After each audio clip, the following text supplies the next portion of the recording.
Good afternoon, World of Warcraft. Oh, we're back. And in the world, it seems to be a little rainy today.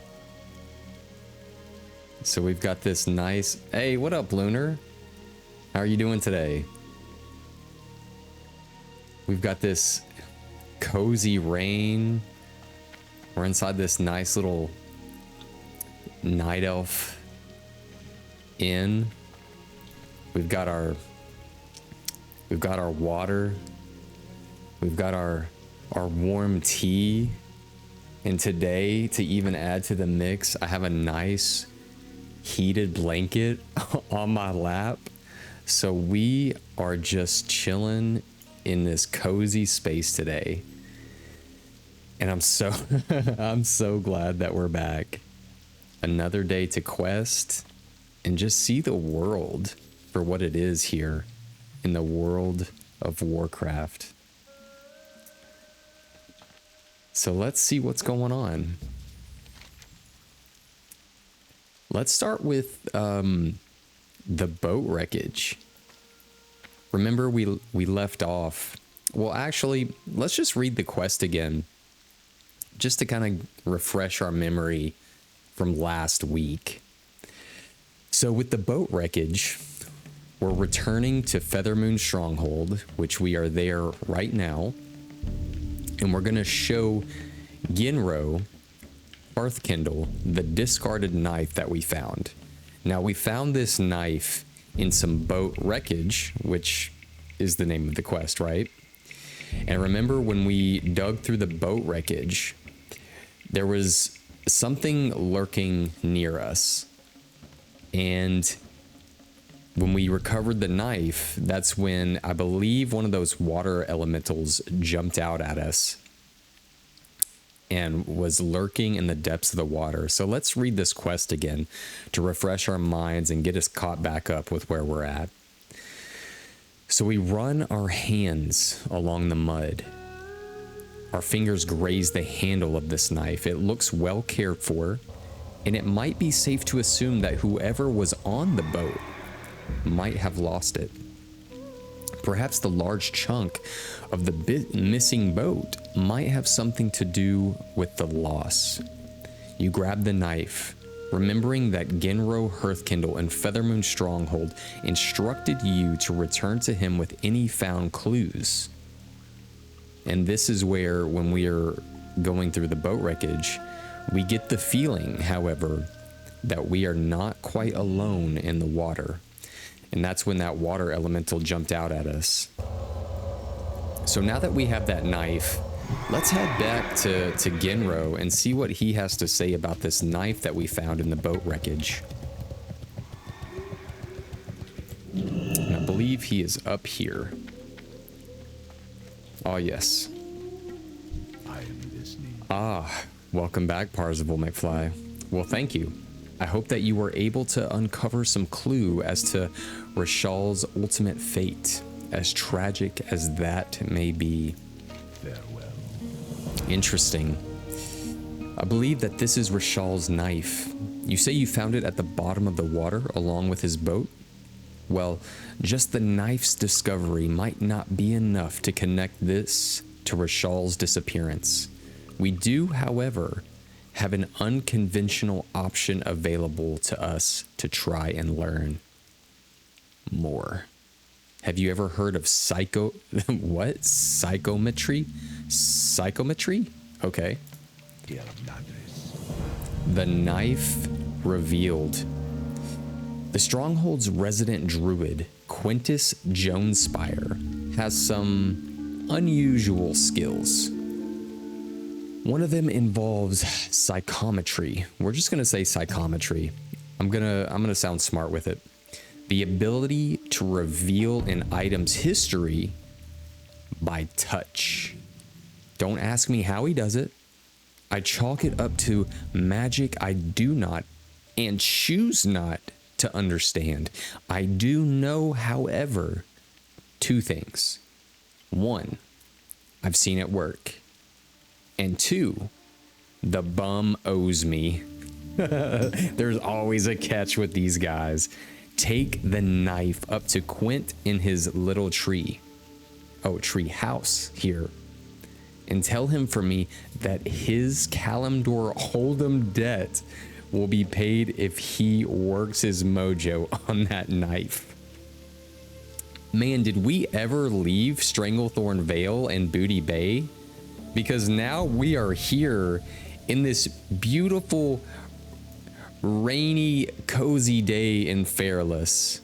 And we have this night elf talking about Kalimdor Hold'em debt. Do we ever get away from the pirates? Who knows? So we're going to take our discarded knife to Quintus Jones Spire here in Feathermoon Stronghold. So back to the stronghold. And if you could see, I finally got us away from the two-handed hammer that we've been using forever. I thought it was time to mix it up. So yeah, super cozy, Lunar.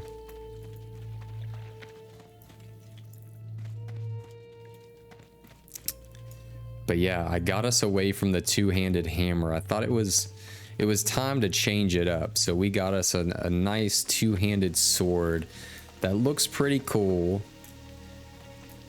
I just thought it was time to have a little different artwork sitting on our back as we run around the world. All right, Quintus. What's he look like? All greened up. All right. What brings you here? Greetings, Paladin. What may this humble servant of the Feathermoon Stronghold do for you today? I don't know, man. Humble servant, but then we were just talking to a guy who seemed pretty chill, and now he wants to shake him down because of his debt. I don't know about this guy either. You never know. The knife revealed. Ginro sent you, eh? My psychometric. I don't know how to pronounce that. We're gonna figure out some way to do this. Psychometric readings are fairly draining on the psyche, but so are my losses at Kalimdor Hold'em. They call me King of the Bad Beats here in the Stronghold. Unlucky at cards, lucky at mastering the secrets of nature, I guess. Anyway, of course I'll do it. This may be just the breakthrough we need to uncover Rashal's fate. If you would hand me the knife, we can get started. All right, let's hand you the knife. Thank you, Parzival McFly. While psychometry isn't an exact art by any stretch of the imagination, I've used it in times past to give insight into situations that others have chalked up to lost causes. I think using it on the knife you've uncovered will give us a glimpse into what happened to Rashal. It will only take a moment to do, but it isn't what I'd call a caster-friendly task. Bear with me on this. May the stars guide. All right. He's focusing his energies onto the knife. By doing so, oh, I guess it really took a toll on him. Extremely draining on the psyche. Let's see what he has to say. Greetings. Farewell. I'm a little wobbly still. Sorry. Anyway, I received some useful visions. Rashal takes 2 large leather backpacks from his boat and goes inland. He returns to the boat, however, I see gnoll scalps. He ran into some gnolls. Woodpaw, I think they're called.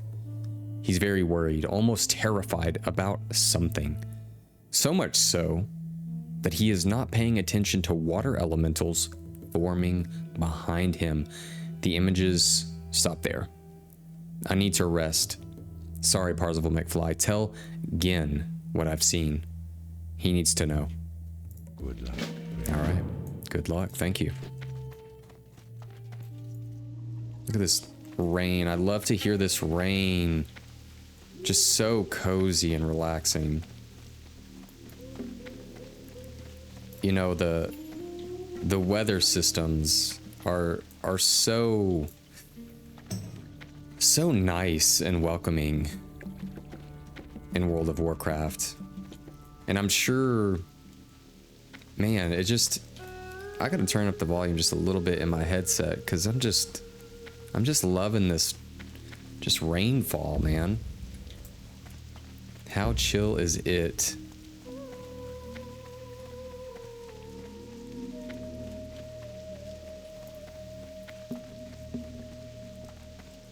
All right, Genro.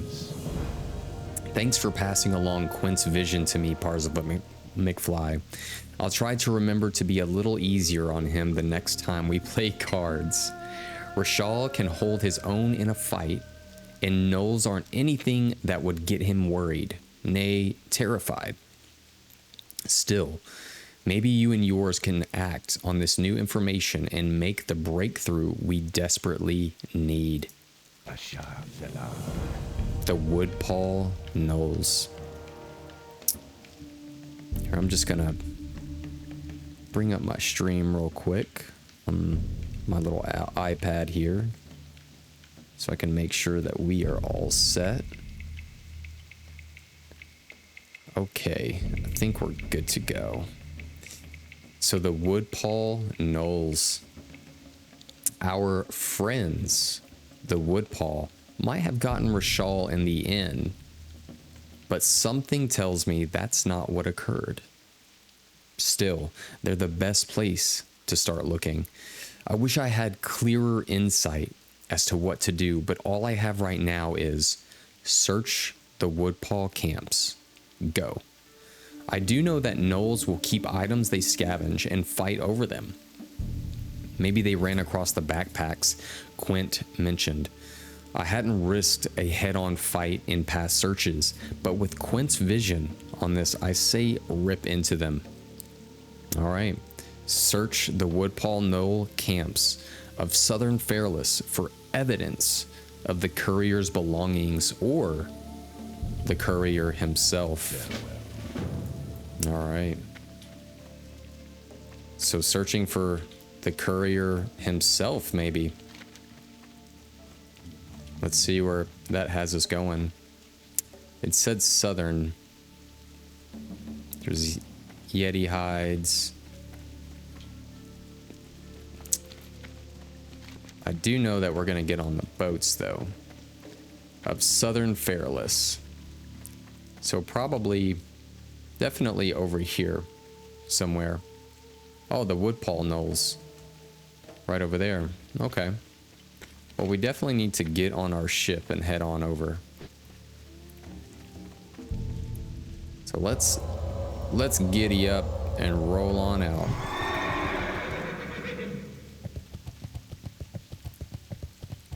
And on our way, we still have Yeti hides to get too. Let's see here. Ah, yes, the mark of quality. And that's to Pratt McGrubbin in Feathermoon Stronghold. Oh, he's the I believe he's the paladin that actually, well, while the boat's waiting, or is that the boat? The boat's definitely heading here. But let's go see Pratt real quick. Yeah. He was the paladin that's pretty much like basically retired, and now he's come to Fairless to sell leather goods and be a leather worker. So that's an interesting mix. So we're excuse me, we're supposed to get thick Yeti hides for Pratt. Yeah, in his latest pursuit of high quality materials, he wants the Yeti hides. Yetis are native to Fairless, with many found in Feral Scar Vale. Okay. So if Yetis are native to Fairless, then what about the Yetis that are in, say, the more snowy type areas? Do they originate from Fairless and then they've made their way to other areas and then sort of evolved over time to fit the environment of, say, Dunmoreau, right? Like, let's look at, yeah,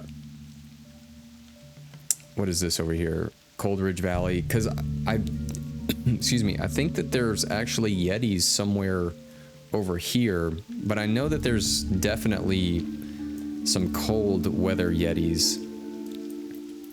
So who knows? He might be right though. If they originate in Fairless, they've probably made their way over, but I don't know how. Are they taking the are they taking the boats over to Eastern Kingdoms? Are they just hanging out on the boats? Who knows? They might be chill like that. Or the Horde might be like, hey man, you can take our Zeppelin or whatever. I wonder if that's how the Horde actually get over to excuse me, over to the Eastern Kingdoms and stuff like that. Because I don't think that they have boats. Wait, did we already make it over? Oh yeah, we better get off here. Oh, and there's our goblin friend who has set up shop here in Fairless.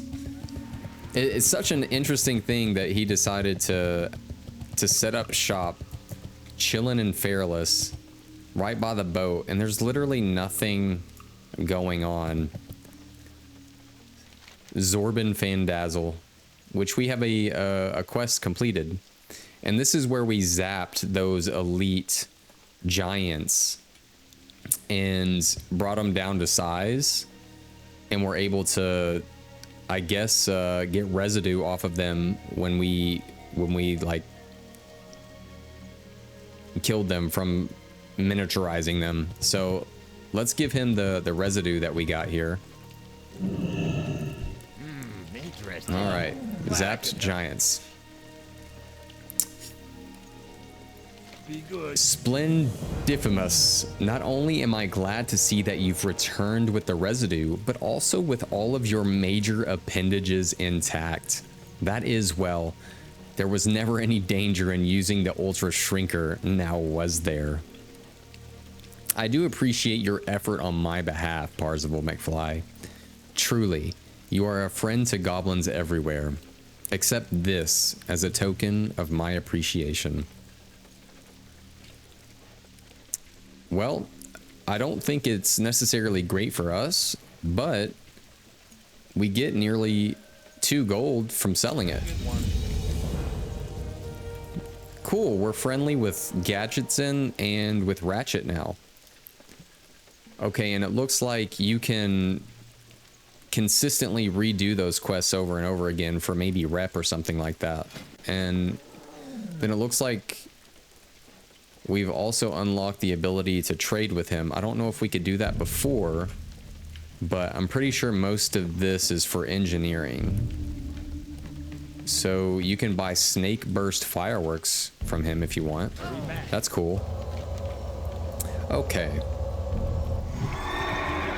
So since we're already headed down this way, let's finish up the task for Mr. Pratt Paladin and get his Yeti hides so that he's all good to go. And we might want to make our way up here.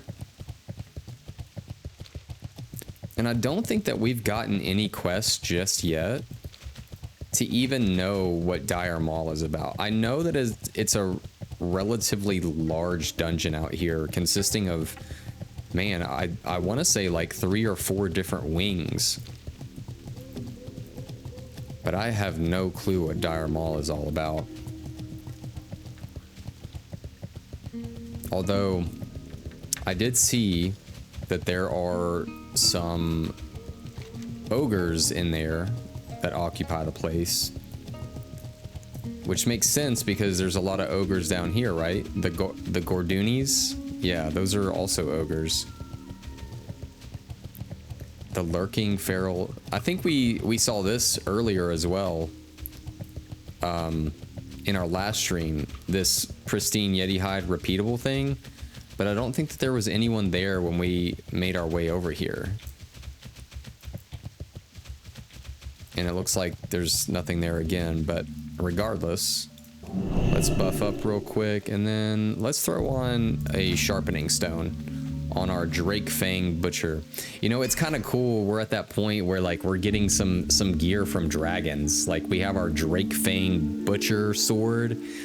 I've got the Dragon Claw ring, and then I have another ring called the Drake Claw Band of the Owl. So it's kind of fun to just kind of have some dragon type gear. All right, let's go to work here. Finish up these Yetis real quick. And while we're hanging out, oh, it is kind of fun. I love how certain weapons do little things, like extra things, you know? Like this sword here, it has a chance to actually apply a bleed effect on an enemy. Let's look at it real quick. Yeah, wounds the target, chance on hit, causing them to bleed for 150 damage over 30 seconds. So it's a nice little extra, knowing that we can apply our Vindication to debuff, and as well throw on that Rend at times. Because it's almost like it gives us a warrior ability, because warriors have that Rend ability. Just because we have this weapon, so it's a nice little fun thing to have. Let's take a sip of this tea while we're waiting. That's good tea. I've got some cinnamon tea today, so it's like nice and hot. Then you got the nice rain in the game. Then I got the warm blanket. So I am all warm and cozy today, just ready to quest and see what's going on in Fairless. We are cleansing the wild lands of Fairless today.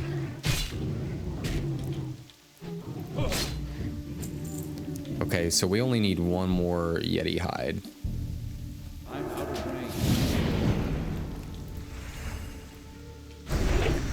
Boom.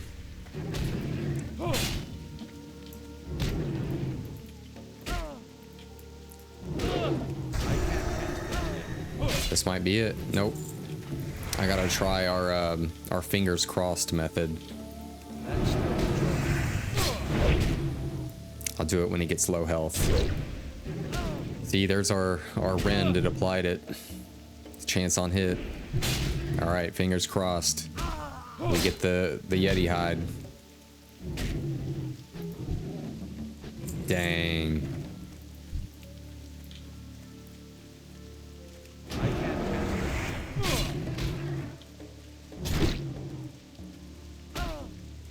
Probably need to heal up for a second. Yeah, I'm gonna throw a heal on real quick. There we go.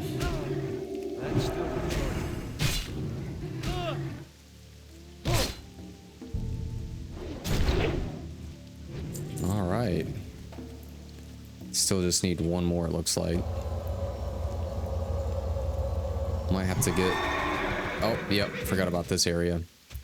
There's that ray of light shining through.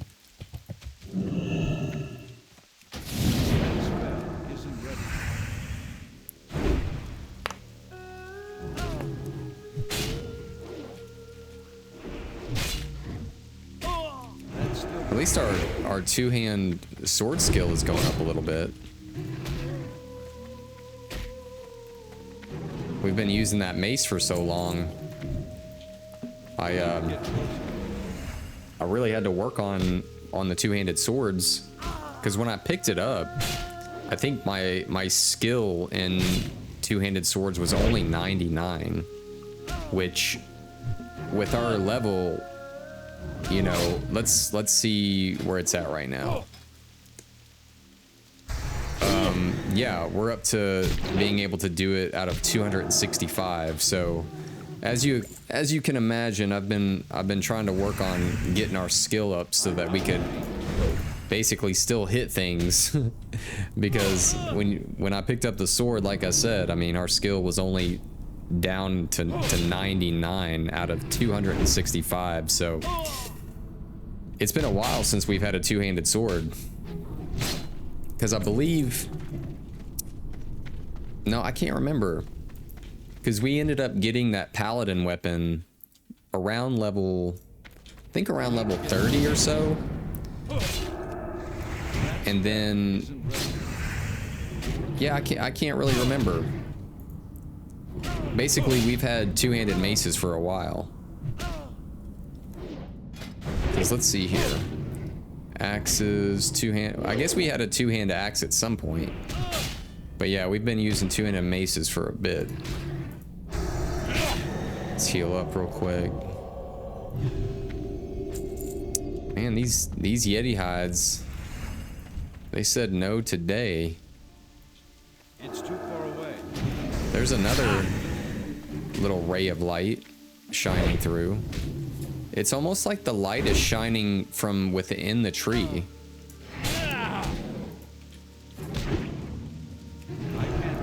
Ah, there we go. We've got our Yeti hides.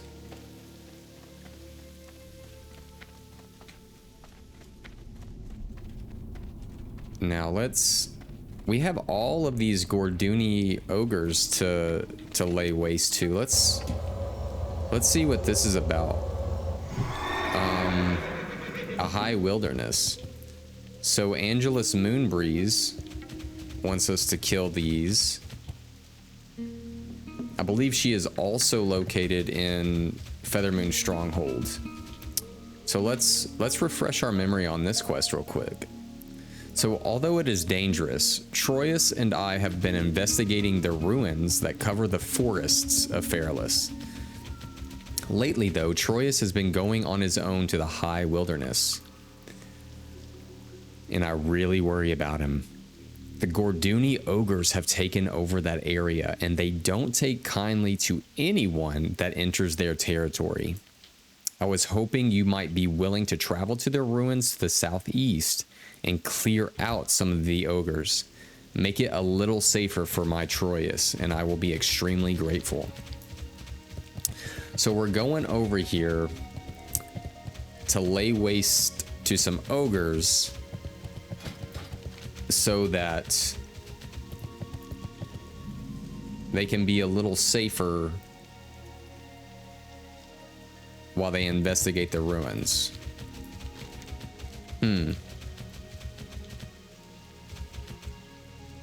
Like, I don't know if that's a good thing. Like, are the ogres inherently bad? Because it sounds like we're treating them like vermin at this moment. Maybe they create a lot of ruckus, and they're just not good for the area, and it just is what it is. I'm out of range. So let's do some damage on them for a little bit here. Let's get our wisdom back up here.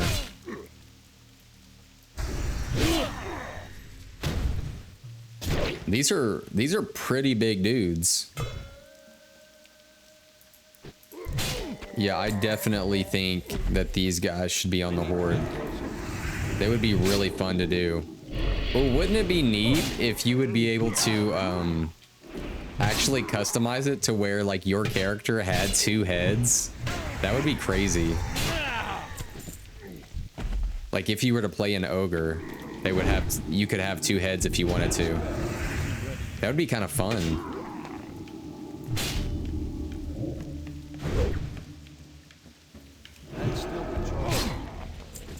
It would be really neat too if you did have two heads.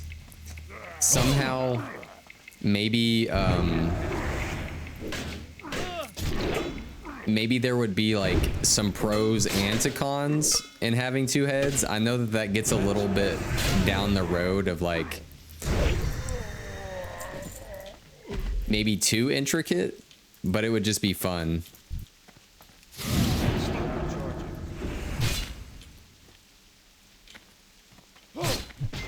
Like, I don't necessarily know what kind of things we could implement there, like the pros and the cons,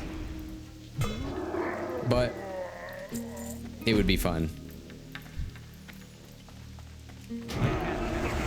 And then also being able to have like one singular eye if you wanted to. Well, maybe that's a different race, like a cyclops. Maybe that's not an ogre. But still, maybe having at least one eye and then the other one looks kind of like it's been gouged out or something just from battling. Because I feel like ogres are always like, I don't know, they're always in some sort of like war or fight or something. Okay, we still need quite a few of these dudes. We're gonna bandage up real quick.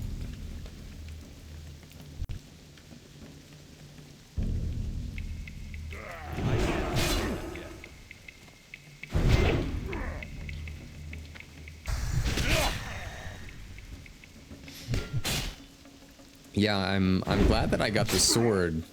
It's nice to have that visual difference.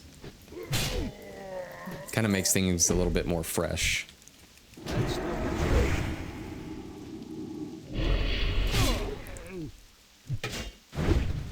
And these guys, they're humanoid, so I wonder if they run away.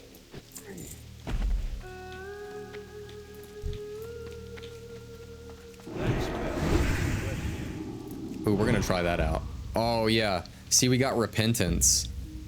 So that works out pretty cool. It's like a silence, an extra silence. So I'm kind of glad that we got that. So let's see what the cooldown is on that. It's 1 minute. That's not bad.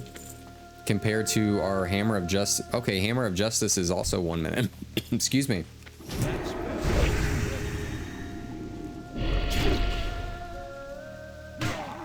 So it's nice to have that little extra.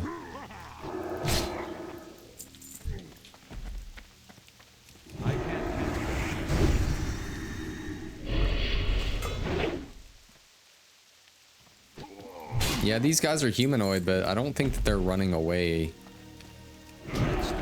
like other humanoids do.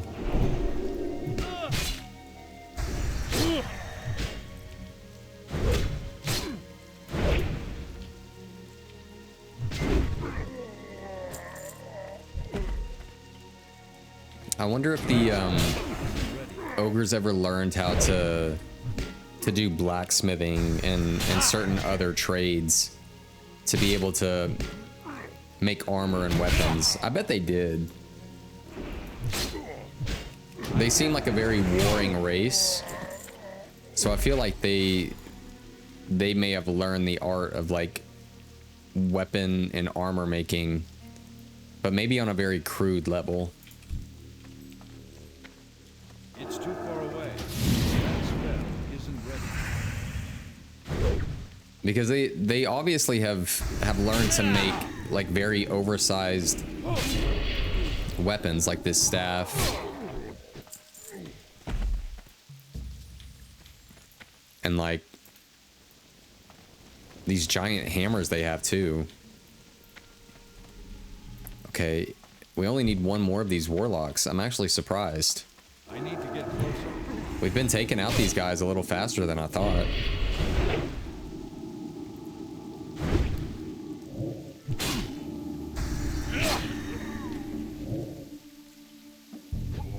Okay, so that finishes the warlocks. We're almost done with these brutes. We've got this one, and then we'll do one more. And that's a... Wait. A Gorduni Mauler. I don't think we even need that for the quest. Let's see what we actually need. Oh, Gorduni Shamans. Those must be in a different area. Let's check our quest here. Yeah, they must be a little further. Yep.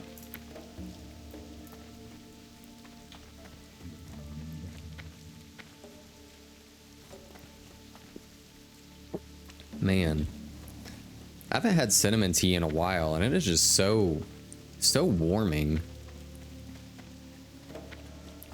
Something about it, man.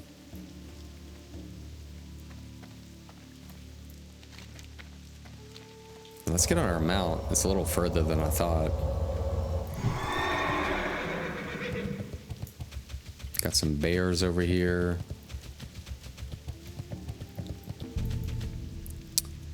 Some more maulers. A warlock. Mauler.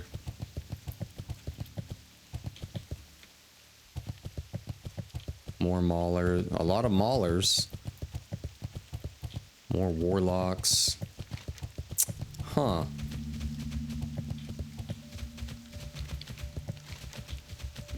Yeah, I'm not seeing any shamans.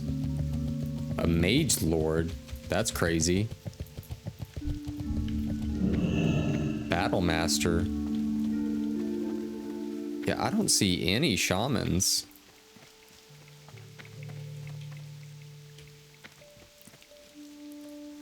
Although this is kind of neat that there these ruins over here. Battle master. Battle master. Oh, there's a shaman. This must have been... Oh, interesting. This must have been a night elf place. Because it looks just like sort of the temple in Darnassus. When we went to meet the high priestess. Let's take out this dude. Let's see what they do. They probably cast lightning bolt. Oh, healing wave. Let's silence that real quick. Nice.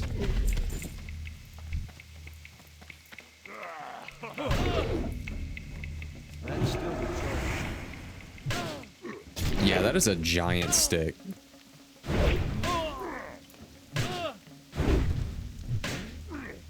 I haven't seen him, other than healing wave, I haven't seen him cast anything. So we've seen two shamans, like right here.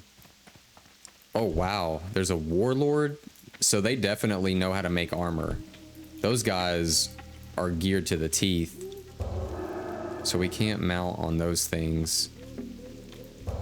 Let's check around here. I bet you we get a quest to take out these higher level ones. The mage lords and stuff. Okay, shaman. Yeah, we're gonna take on this guy.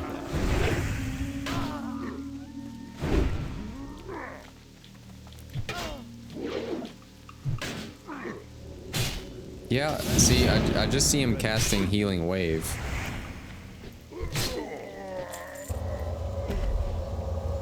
Okay. No other shamans in the area.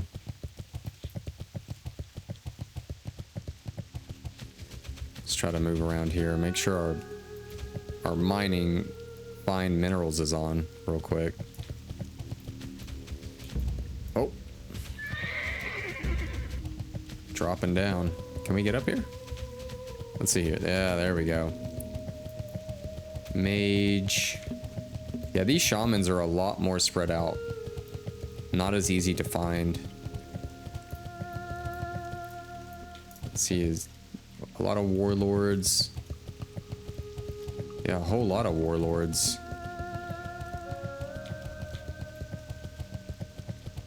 Yeah, someone's been over here too. I need to get closer. I wonder what kind of meat that they butcher. Maybe they kill the bears and stuff like that. We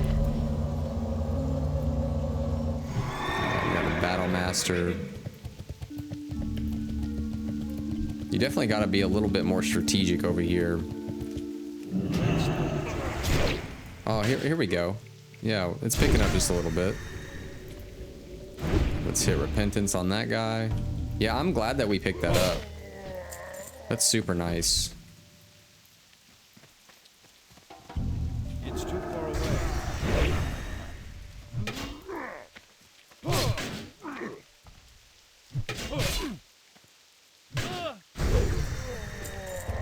Ooh, is that a horde character? Yeah, it's horde. I wanted to be able to buff them. Let's see here. Yeah, undead warrior, undead orc. Okay. Now let's jump around here real quick. Oh, we got a mauler.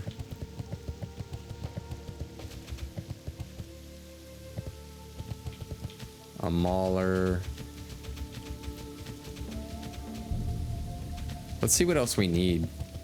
Okay, we still need one more brute and then 2 more shamans. So I've seen that they've taken out some of these maulers. So that leads me to believe that maybe we get a quest to do that as well. Maybe an extra thinning of the herd of Gorduni ogres.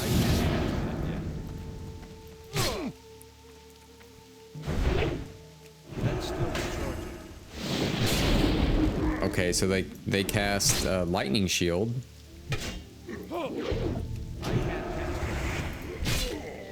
Okay, one more of those bad boys.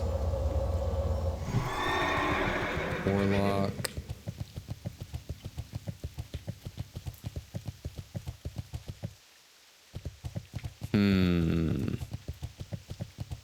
Mauler. I remember we saw a few up here. What is that one? Mauler. I wonder why it doesn't let us ride our steed up here. I don't know. Battle Masters. Yeah, that's interesting.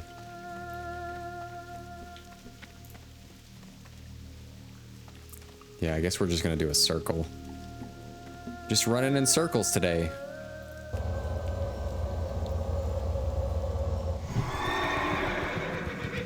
Wait, is that one? Nope. Nerp.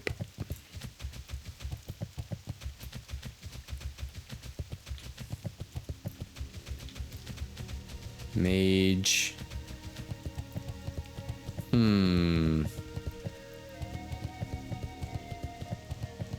I'm sure we'll run into one in a second.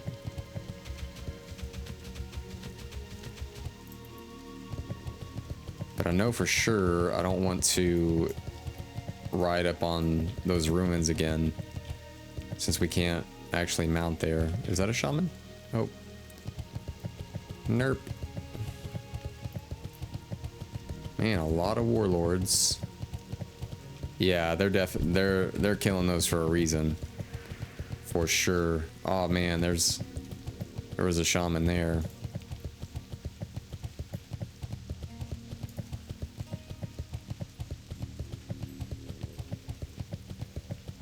And we're definitely going to be playing tag a little bit. Mauler.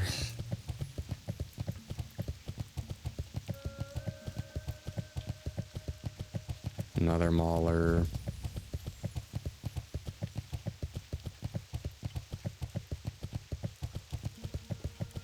Warlock. Man. You know what? We'll just for hanging around and chilling, we'll take this dude out. See what they're all about. Maybe a shaman will pop up in a second. Oh, that's what I'm looking for.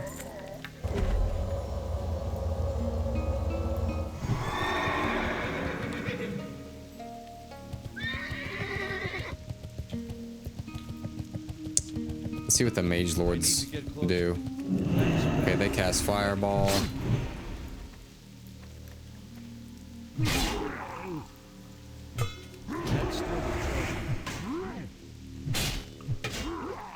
They hit you with the staff and throw some fireballs, it looks like.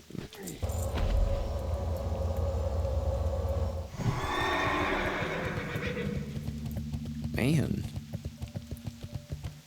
I would definitely like another shaman. We might just have to run up here. At least we have that talent to increase our movement speed by 8%. We'll take it. Hey, yeah, there's shamans up here. Let's do it. I'm out of range.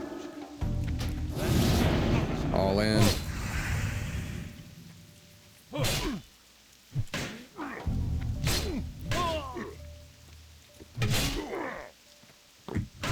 Then we'll have probably at least like 3 or 4 quests completed by now. I think I just need like one more brute though. And we'll just head, yeah, up north a little bit. Take him out. I'm fairly certain they'll give us another quest to come back over here. Let's see here, and this is all for that little robot chicken thing. I guess we need to do that at some point. Those little robot chicken escort quests. I don't even know what those are really about. But we'll find out. Okay, up north. Into the high wilderness. And these are called the Ruins of Isildion. Very night elf.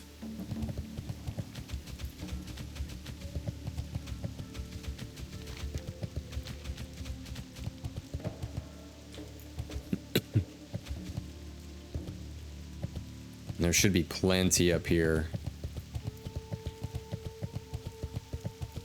Until there's not, right? Let's see here. We got our warlock.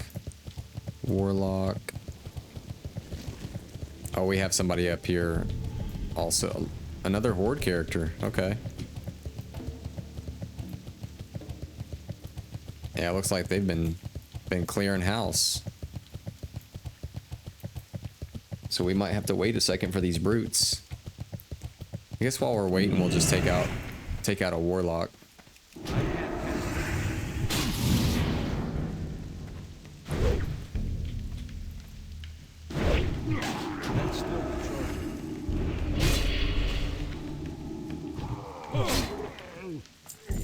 Just kind of chill over here. Mauler. Maybe when you kill some, it helps reset. I have no idea. I do like his totems though. That's cool.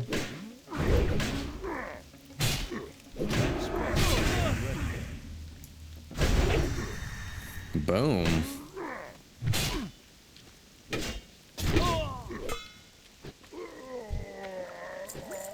A healing potion is nice. Hey, there's a brute up there. Yeah, let's take him out real quick.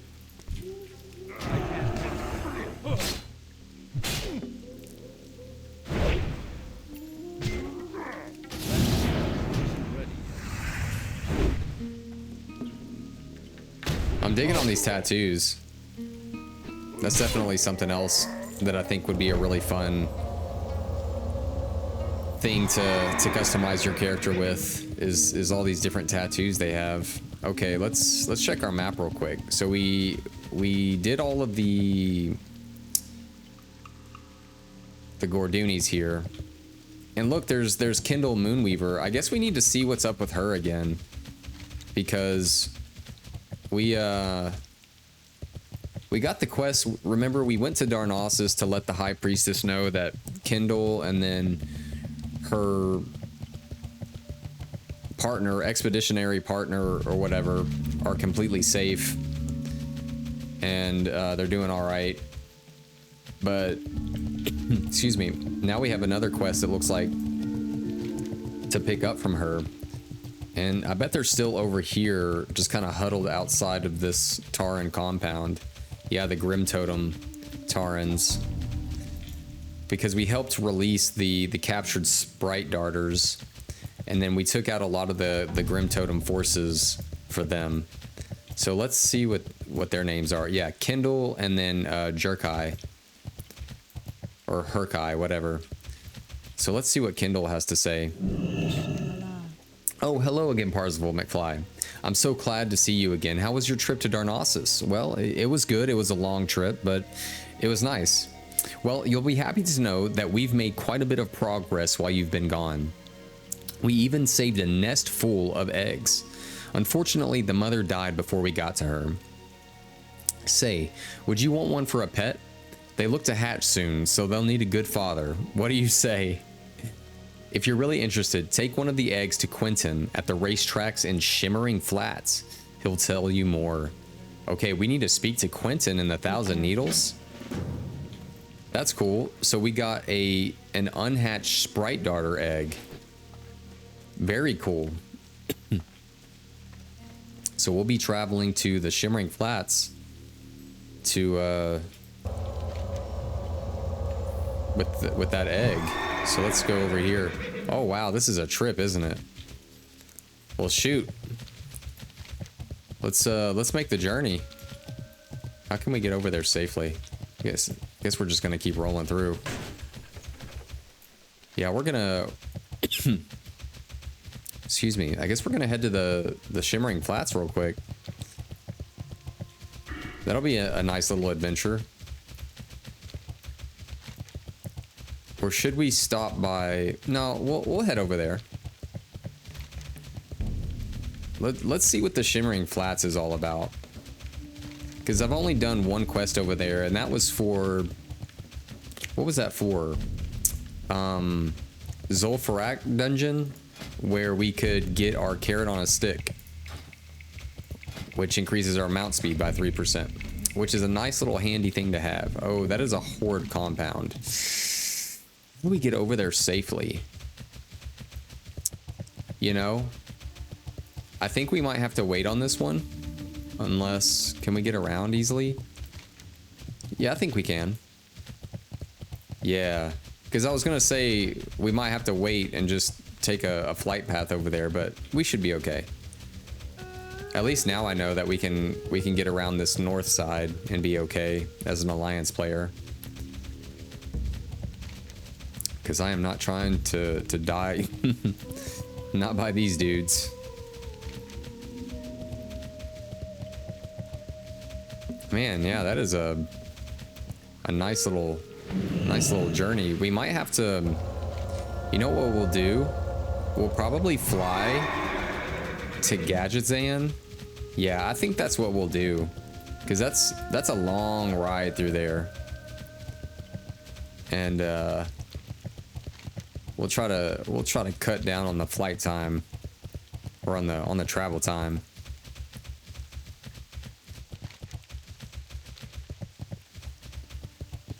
Because I want to see about this hatched egg. We might get a little pet. That'd be kind of fun. One of those Sprite Darters as a pet. I'd really like that. Which reminds me of, like, I wonder where current WoW is with all of their different pets and things. I know that they've probably come out with some really cool, fun ones. And I know you can do, like, battle pets and stuff like that. Man. Retail World of Warcraft, it's got so much. You look at this game and it's super fun. There's a lot to do, but then you look at the expanse of where World of Warcraft is now, and it's like, yeah, that's awesome. And it's just gonna keep getting better as time goes on. Okay, let's hit up the flight path here. Who do we need to talk to? Let's talk to Thisiana. Yeah. What brings you here? Oh, look at that. That's cool. I love that tiger. All right, show me where I can fly. We're gonna fly to Gadgetzan. Farewell. We're gonna take this awesome hippogriff. I can't remember what expansion it is, but at some point you are able to get one of these hippogriffs as a flying mount.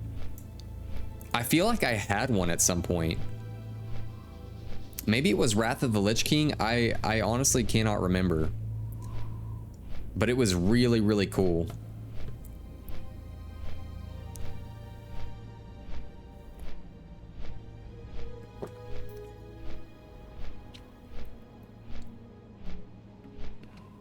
Okay, let's see how our light situation is when we turn our blades upwards. I just want to see.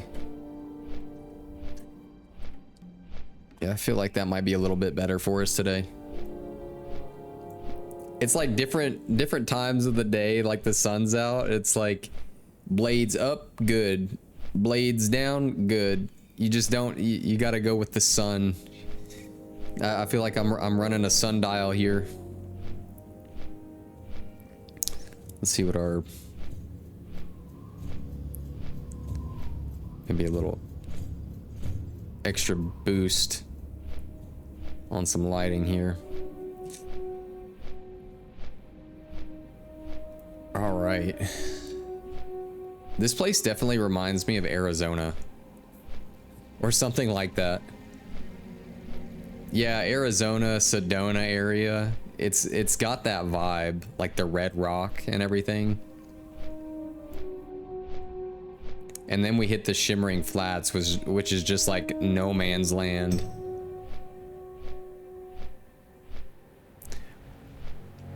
Oh wow, another player. Which is probably why they have the racetracks out here, because there's just nothing going on but these. Yeah, there's a starting line or the finish line, I don't know yet. Yeah, this must be the starting line. But that's crazy, they have like a whole racetrack out here in the flats. How goofy is that? But there is a whole lot of nothing going out here. Yo, what? Hemet Nessingwary is out here? Now I'm intrigued. Oh, okay. Yeah, there's so many quests that we'll probably end up getting to. Once we kind of like level through some zones and stuff, it'll be fun to... We might come back and just do random quests throughout the world and see what the world has to offer. Okay, let's head back up. We're gonna head to 1,000 Needles. Yeah, let's go up there and see what's going on. Yeah, as you can see, there's so many quests in Gatchetson, but we're taking a little different route.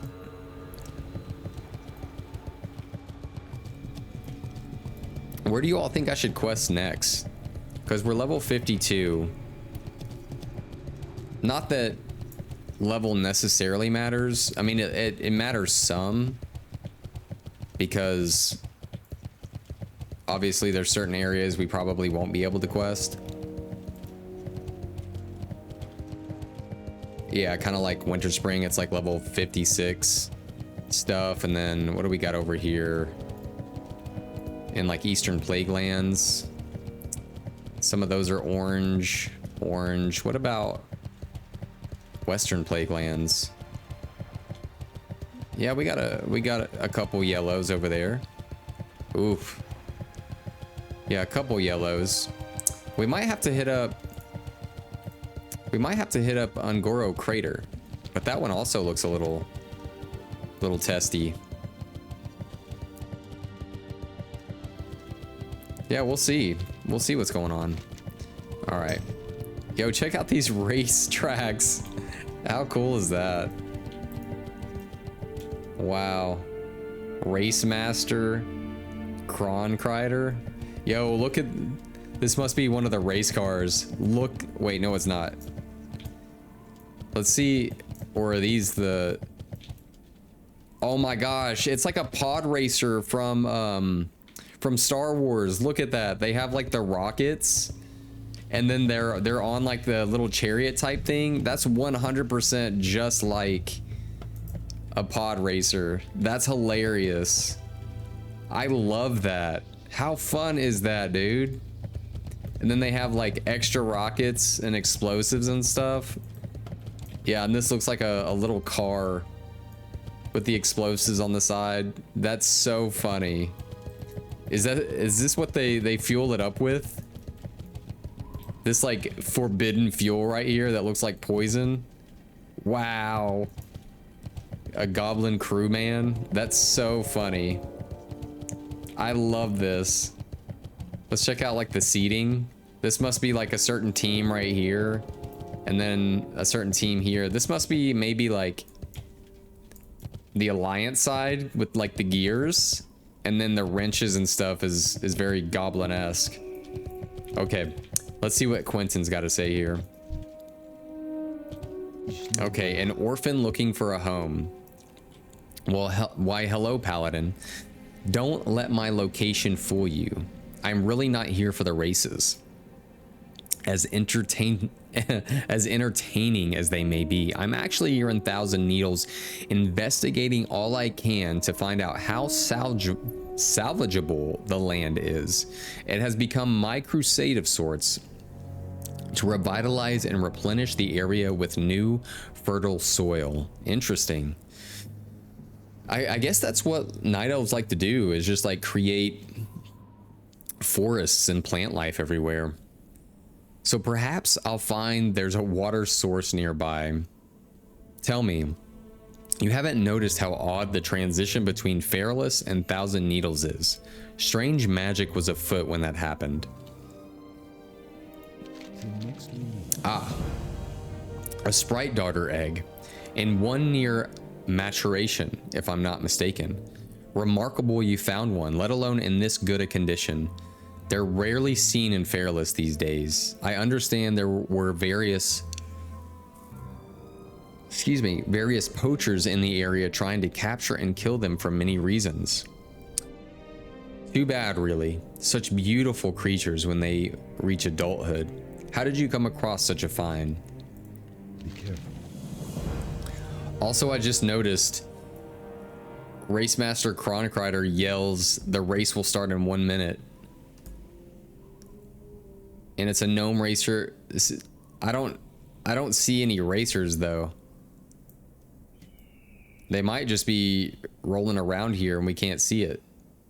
Who knows? All right, anyway. A short incubation. The Moonweavers, huh? Most intriguing. I wish the Sprite Darters could truly appreciate what it means to have those two look after them. They are both quite capable. So they gave you the egg as a gift. Well, then you should be responsible for it for as long as you desire. It appears it's almost ready to hatch, but we should ensure it's healthy and no damage has been done to it. I only need 2 elixirs of fortitude for a small spell to protect the egg. I have the rest of the components here with me. Okay, so we need 2 elixirs of fortitude. You know what we should do? Where is that quest at? We should hearth to Stormwind and go get our elixirs real quick. Let's just do it. Let's just do that real quick.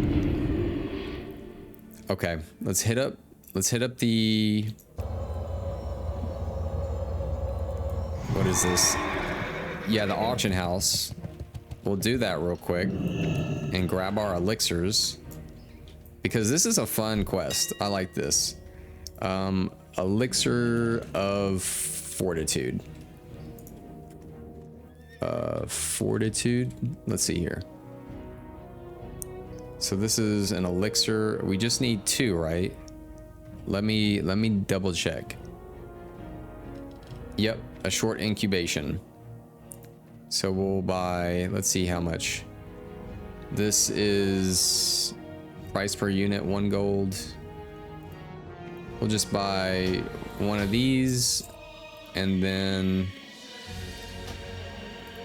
1 more, and we should be good to go. And we'll get this from our bank right quick. And it should just complete the quest as soon as we grab these. 1 and 2. Awesome. So let's do the thing. And now probably our fastest way back might be to fly to... Ooh... I want to say... Man, what's going to be the fastest route, I think? So let's take a look, because if we take the boat over to Menethil Harbor, maybe that's our fastest route, or maybe it's Booty Bay actually, because that seems like a pretty long shot. What do you all think? Menethil or Booty Bay? Let's try Menethil. I'm curious. We'll see how it pans out.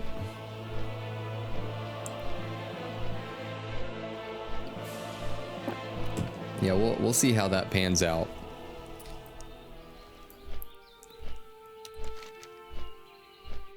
So I wonder, because the short incubation period. Oh, okay, so he's gonna use the elixirs for a small spell to protect the egg. Interesting. I really hope that we get this as a pet, because that would be really fun. I would love that. And that was interesting too, how Quentin mentioned that the there might have been magic involved with the splitting of like Fairless and Shimmering Flats, because like when we actually look at the map, like you have all of the greenery of Fairless, right? And then boom, you're hitting the Shimmering Flats and the Thousand Needles, and it's just a complete just nothingness. So who knows? Who knows?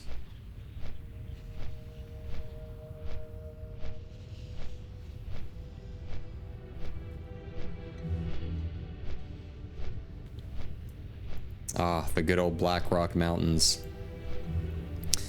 We'll be... Oh, I didn't know that there was a giant, like, stone statue over there. It looks brand new in the middle of all of these. Oh, what is that? Rich thorium vein? That's cool. I want to mine that. I guess thorium must be basically like the end game kind of ore,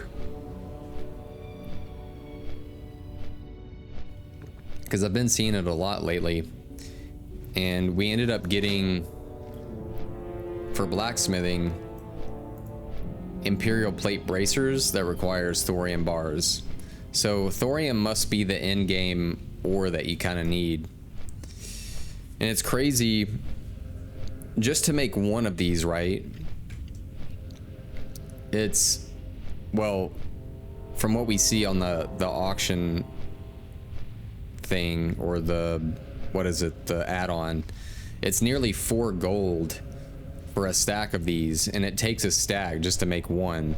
So as you can imagine, it costs a little bit even just to level up one time in your blacksmithing. It's definitely an investment, that's for sure. That is for sure.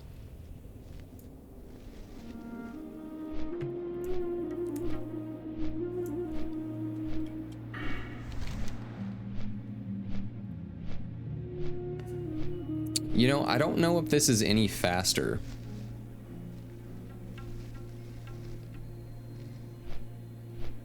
We'll definitely have to compare flight times, because I'm really curious, to be honest with you.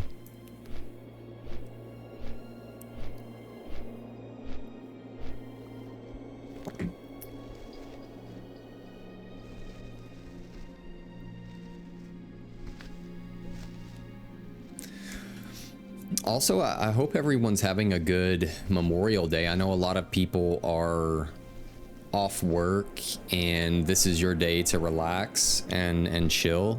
So if you're on here playing WoW, or even just, you know, tuning in while you play other things, I hope you guys are having a fantastic day off. And if you're working, well, I hope the job is going extremely well today.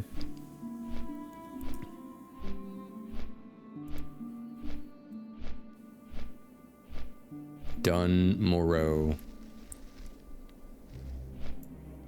It's down here. Oh, all of those trogs and everything. Or whatever they are. Are they just dancing and chilling? Dude, these guys are just in a group in the middle of the ice. They were just sitting there dancing together. How goofy is that? Man, dwarves are on another level, man. I love learning from them as far as like the blacksmithing goes, but they are on a different level. Ooh. Maybe you can't get a flight path there. It didn't look like it. Although it would have been neat. But I don't think you can get a flight path there.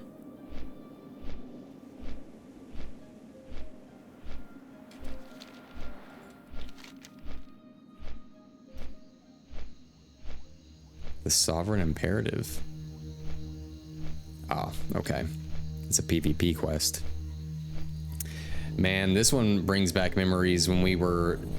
I think this is where we did part of the Varigan's Fist quest for that, the Paladin two-handed weapon. Man, what a quest that was. Okay, now we need to take the ship over to the other side. I do kind of like this better, honestly, because at least as soon as I get off the Griffin, I can get on my mount and head to the ship, whereas at Booty Bay, you can't get on your mount inside Booty Bay. So it's a little bit, I feel like I'm able to actually get to the ship faster, or at least have a chance to get to the ship faster, you know, mounted. Because sometimes, like, you know, you'll see the ship at Booty Bay and you're like, oh man, I hope I make it, but you can only walk to the ship.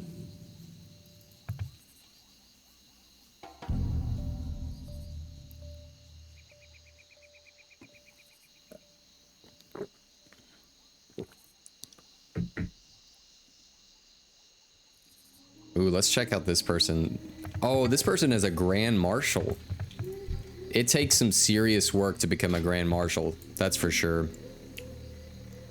They got the Grand Marshal's longsword and the swift blade. That's super cool. And they have all of the martial gear. That's really fun. That's super fun. Wow. Look at that. Actually, I think we have this ring. Yep, we have that ring. It actually might be good for us to wear that while we're playing in Retribution.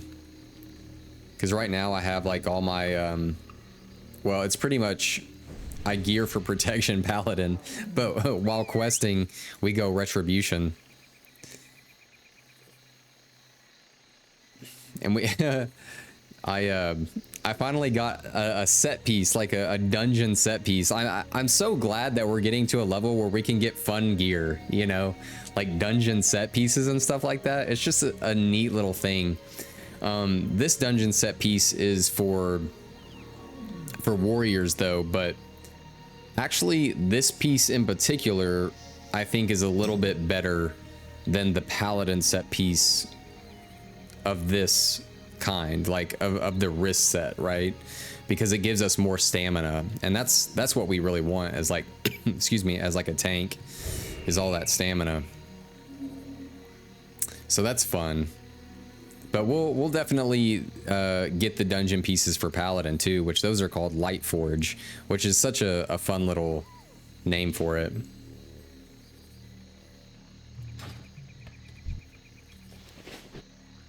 And check out this ram.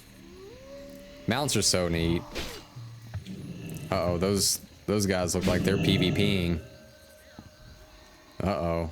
It's going down now, isn't it? Uh-oh. That didn't look good. Guys, I'm just here for my sprite egg. I'm just here to chill. We got a boat full of people. This must be the spot. I never see this many people hanging out at Booty Bay waiting for the ship.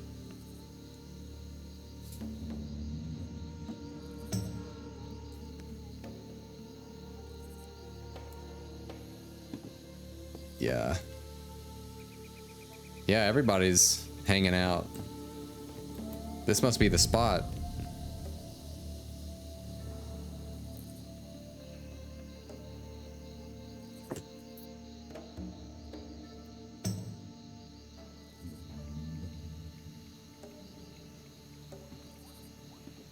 Got a hunter. I like their guild name though. It's called Zug Zug. What other interesting guild names do we got? Gatchetzan Globetrotters. That's kind of fun.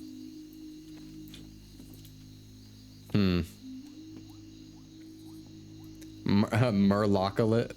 Yeah, the Murlocalypse. That's funny.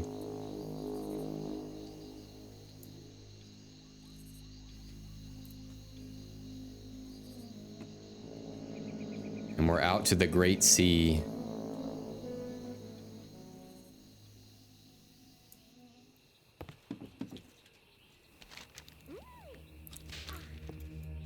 And we've made it. The journey across the ocean. I wonder why his name is... Oh, probably... Maybe because they're flagged for PvP. And that's why they're green versus these other people where we're all like blue.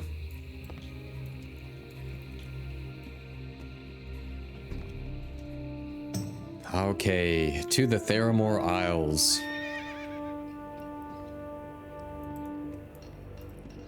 Docking. Mount up time. I wonder if everybody heads to the flight person now. I bet you they do. We're gonna hit up Gadgetzan. Let's see. Yeah. Everybody. All right. I'm pretty sure we're relatively close too. Yeah, it should just be a quick flight over.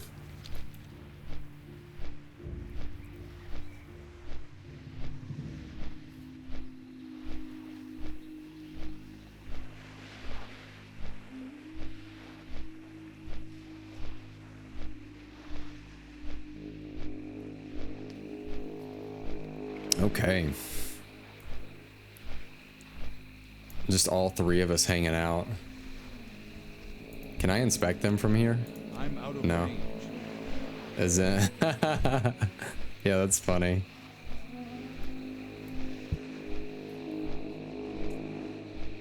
A little snack though.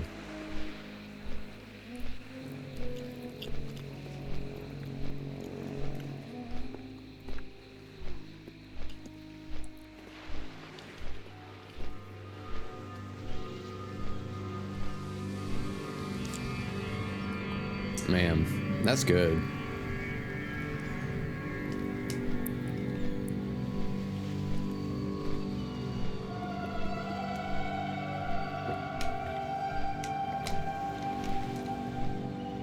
We are almost there.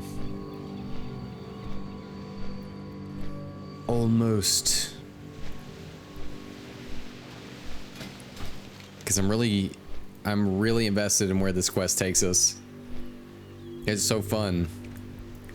They gave us the egg as a gift, and we should be responsible for it. I'm so excited.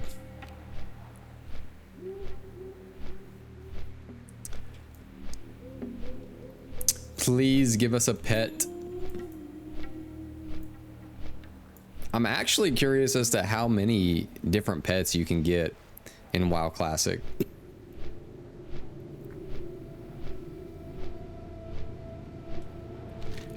bum ba bum bum bum.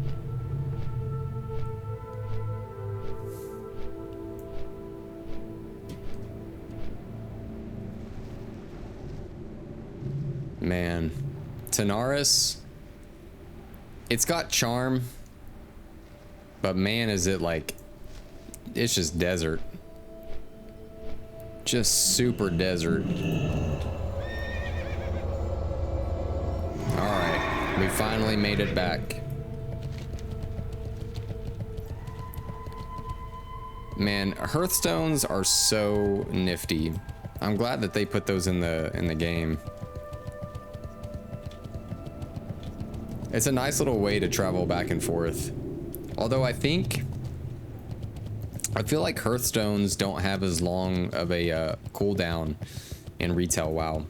I don't remember what the time is on those.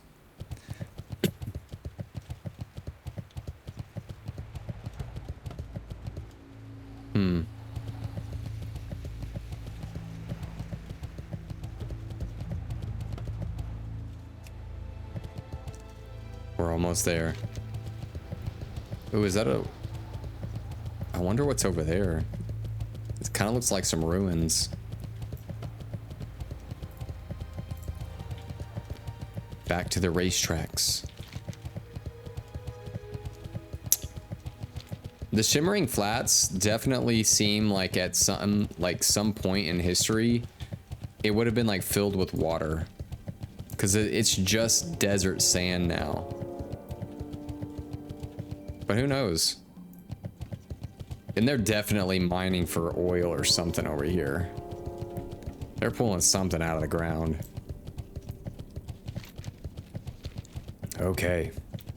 Back to Quentin. Greetings. The longer I stay here, the more tempted I am to partake in these races. Truly boggling. Have you found the elixirs yet? Once I can tell if the egg is going to be... Once I can... Or wait. Yeah. Once I can tell if the egg is going to be healthy or not, I'll return it to you to hold on to until it's prepared to hatch. Okay. All right, wonderful. These will do nicely. Give me a moment to mix together my components, and we shall see how well this egg is going to do. May the stars guide you. All right, the newest member of the family. A magnificent specimen, Parzival McFly. If this creature survives gestation, then it'll be a healthy pet indeed. There's one thing last I would suggest doing if you plan on following through with this. Head to Airy Peak in the Hinterlands. Speak to a dwarf there named Agnar Beast Tamer. He's a master animal handler and should be able to guide you in the final steps of incubation. But hurry, Parzival McFly. This egg is fragile and will not last long without proper care. So we need to take the fragile Sprite Daughter egg to the Hinterlands. We only have 1 hour to find him before the hatchling within dies. Oh gosh. So we're actually on a timer. Okay. So we need to actually get to the Hinterlands. We only have 1 hour to do so. So let's see. We have the flight path. So we are 100% gonna get ourselves to... Yeah, what we'll do is take the boat back over to Menethil Harbor, and then from there we'll just fly to the Hinterlands. I feel like that might be our best bet. For sure. That's crazy. We only have 1 hour. Yeah, let's check that out again. Yep, it even shows it in the quest log. Look at that. It gives you a timer. I think this is the first quest that I've ever been on where we actually have a timer to beat. So we gotta be quick with it. But that's kind of cool though. It's definitely the kind of quest to be like, yo, you have to have some prerequisites done as far as flight and everything.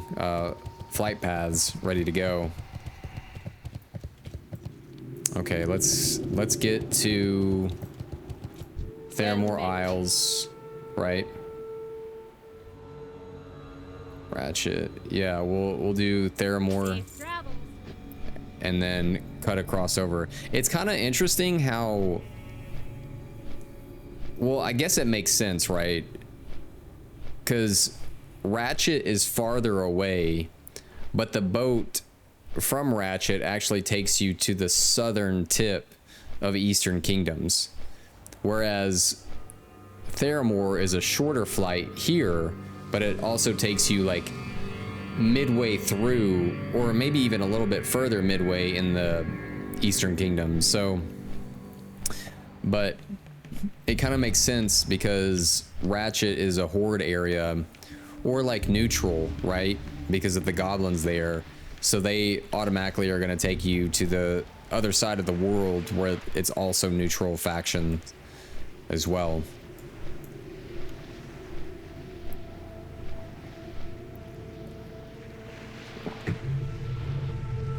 I would like to take a Zeppelin at some point. That would be kind of funny. Horde are a different kind of beast though.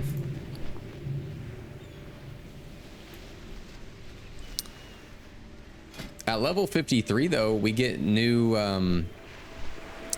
belt because I did buy Lightforge, which is the Paladin dungeon set. I went ahead and bought this because it was only like 3 gold on the auction house, and I was like, man, that's a solid investment because it gives us like strength, stamina, and intellect, which is really big. Yeah, so we'll have that, and then this is also another piece that I went ahead and I can't even speak right now. I went ahead and made the investment on it. Excuse me. Because it's a lot of stamina. All right. I'm sure we get a pet out of this. If we do, that's so cool. It's gonna be our like legitimate first pet. I think early on in WoW, when we started, I think we were gifted like a little mechanical squirrel or something, but it wasn't necessarily anything that we worked for. This feels so much more meaningful, I guess, because we started the quest. Oh, look at that. The ship arrives just when we need it to. I feel like there's much more of an investment here where we've like went through the trouble to save this egg. And we were gifted the egg by helping some night elves. So there's just a lot more fun involved here. Ooh, do they have that staff? What is that? Benediction. Oh my goodness, that is so cool. So cool. Let's see all that gear on us as if we were a human priest. Hey, we'd look pretty cool, wouldn't we? Yeah, we'd be cool. Dang. That's snazzy. We'll be cool like that. No, this is what we're gonna probably look like one day. Let's see here. Who knows? We're definitely gonna get, where is it? Collections, dungeon sets. Where's the, excuse me. Yeah, dungeon. Here's the Lightforge armor. We're definitely gonna try to look cool. That's a fun set right there. That's just so fun to know that you have like a whole dungeon set. All right, we can do this. Da da da da da da da da. The Toast Mage. Let's buff him. I can't cast that. Give him a buff there. Yeah, see how it takes us like all the way up there? Oh, look at that. The quest timers. I didn't even notice up here in the top right. So we're gonna make it in good time here.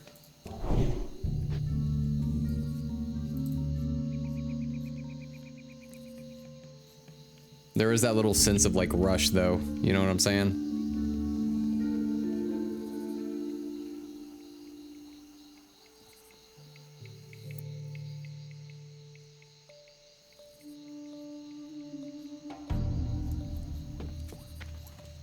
We're almost there. The boat. Oh no, oh no, oh my goodness, oh my goodness. I should not have jumped. I don't know what I was thinking there.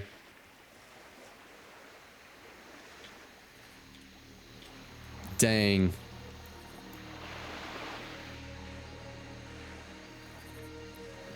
That's okay. So that's what you don't want to do. Just wait for the boat to show up and stop before you get off the ride. We need like a swim speed boost. I think that there's potions for that too.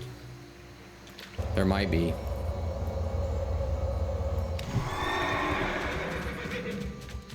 All right, to the Griffin Master. Well met. We need to head to Airy Peak. Yep. Be careful. Oh, we're gonna try. We're gonna try to be careful.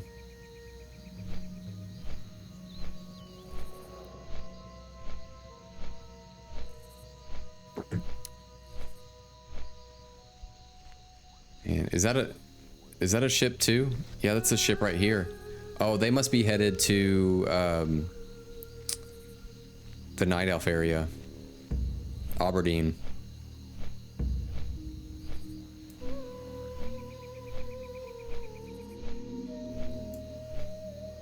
And I think we're gonna be flying like right over Arathi Highlands, I believe. Yeah, I think so.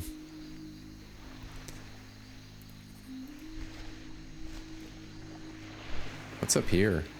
Oh, Chillwind Point. Is that a...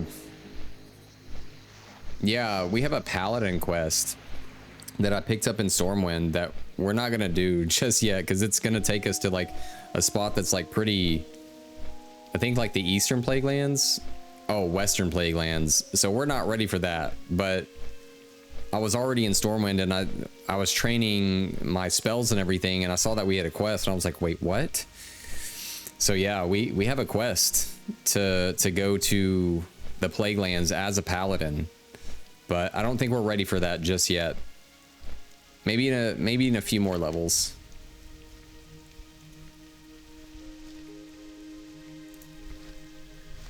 And I guess we still need to become a weaponsmith at some point, which we will. We just have to get like all of these different items here.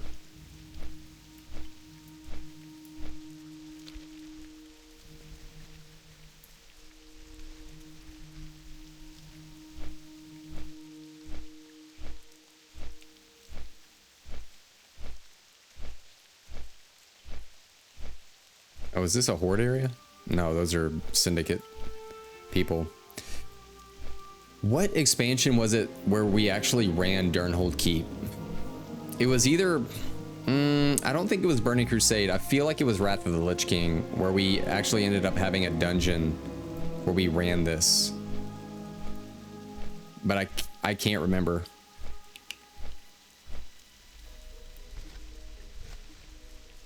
All right, Hillsbrad Foothills. We should be about through here. Yeah. Oh, we're getting there. Oh, we're pretty much already here. Cool. Yeah, let's hit him up ASAP. Can we get on our mount here? Nope. We're just gonna We're gonna just tank this damage. Let's see. Oh no. Yeah, that did a lot of damage. All right, let's get this egg to safety here. Yo, isn't this neat though? How they have it set up as a compound and they've got these guns set up, like just in case. That's pretty cool. All right. So it shows that he's downstairs. So let's see how to get there. I have a feeling it might be over here. Yeah.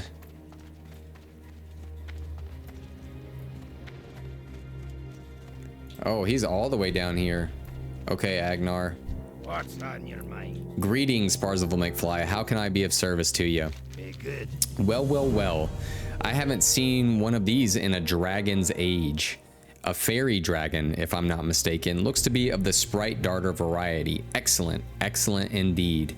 Dude, this dude kind of reminds me of Hagrid from Harry Potter. Like he's like the Beastmaster. Well, if this little fella's gonna hatch and live to be strong and healthy, then we should get some food for it. Good you got it to me just in time. Watch your back. Sprite darters are omnivores. That means they eat both meat and vegetation. If your egg here is gonna hatch, we best be prepared. Some good eats for these little guys are flanks of meat, raw and juicy, believe it or not. I was never able to find out why, but it has something to do with Elun's plan for the elves. Maybe they were to be protectors or something, I don't know.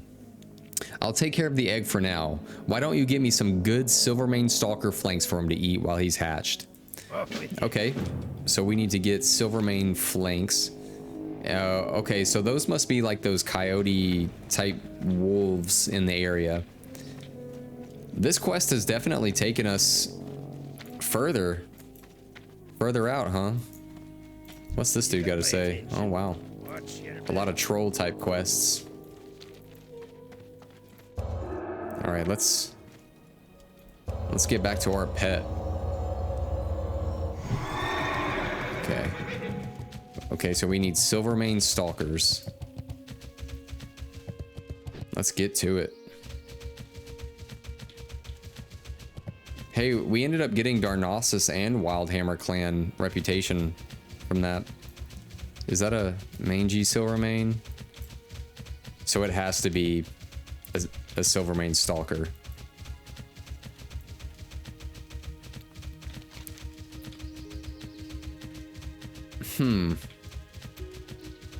Food for baby. I love that. That's funny. Food for the baby.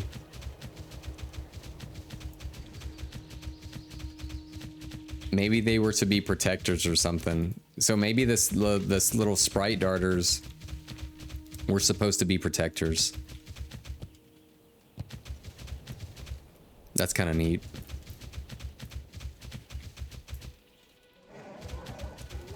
Dude, Alkin are definitely interesting.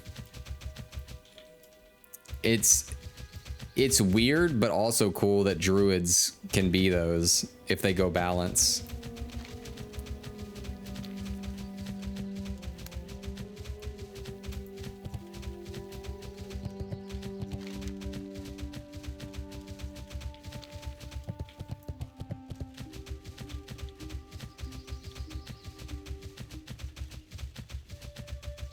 Oh, we got an expedition party over here.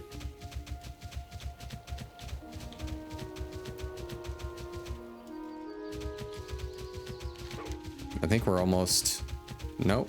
We still got a little bit to go, huh?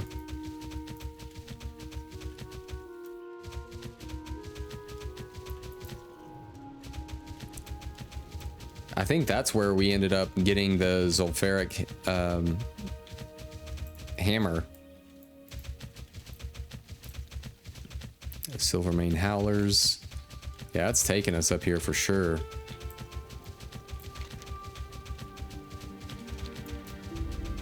Slowly but surely. Almost.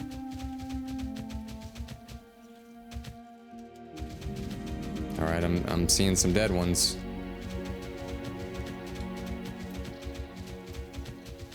Wait, I wonder if these guys are actually, like stealthed. They might be.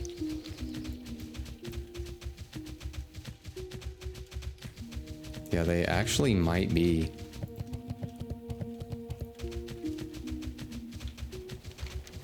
That would be interesting if they were. Ooh, should we turn on... Where's our perception?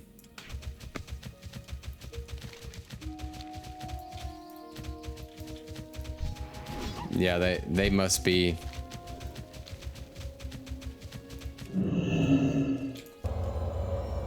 So it takes you off your mount.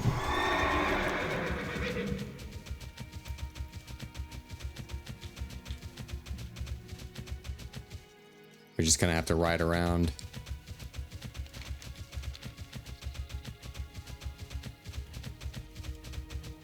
See where they are.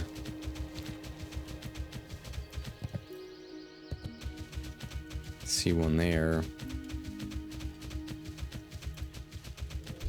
There we go.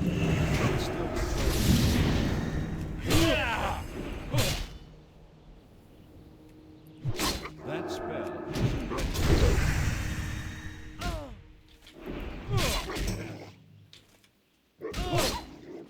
That's still charging.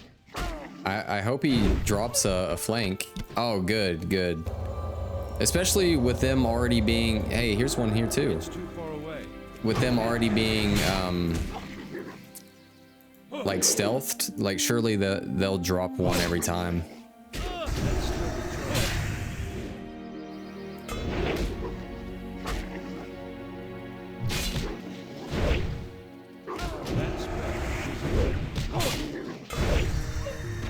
Oh, good. Okay. I think we're on the right track. Oh, cool.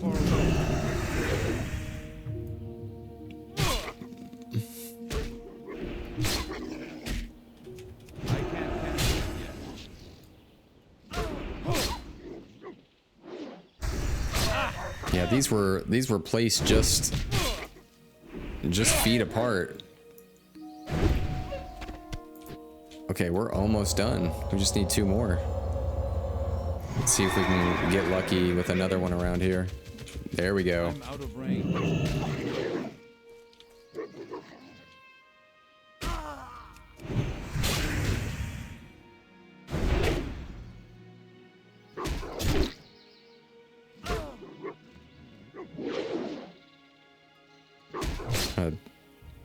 Snack on this banana. While we chill and do damage. The real paladin way. That's still charging.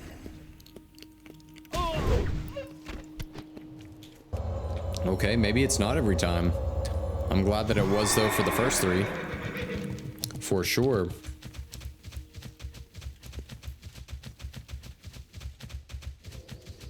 Oh, I hear it. There it is. I need to get closer. I can't cast that yet. Let's turn on our wisdom. So we can be wise. Oh, I hear another one around here too. Oh, there he is.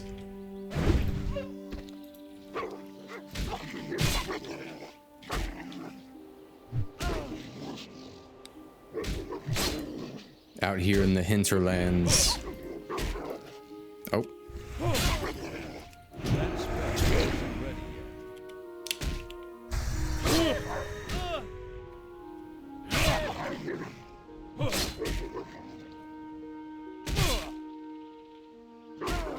All right. All right. This is it, right? Okay, one more. We're gonna bandage real quick though.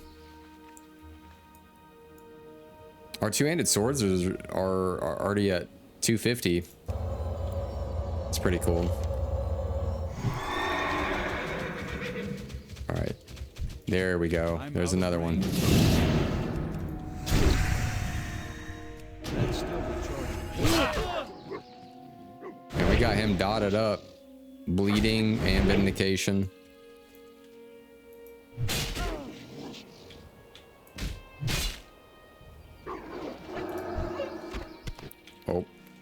Almost. Just gotta listen for that stealth sound.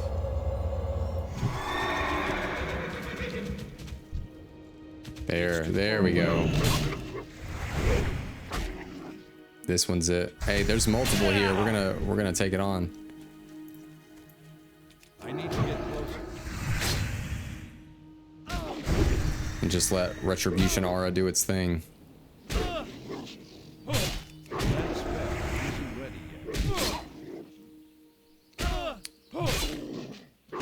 yet. Man, nearly 30 damage from Ret Aura.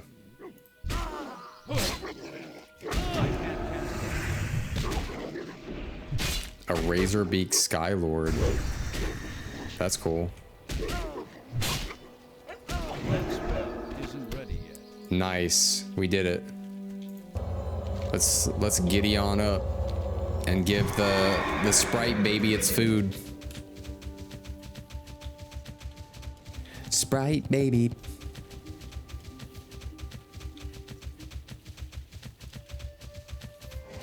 Oh no. That dude was after us. He's like, nah.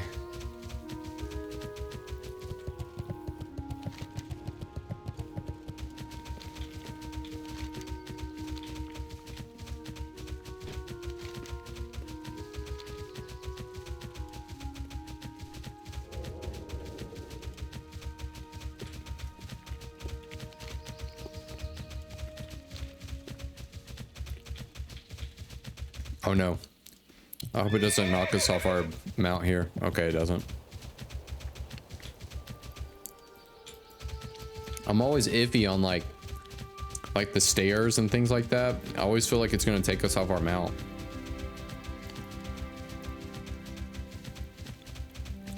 An Orc Warrior. Okay. I always hope that it's an Alliance player so I can buff them.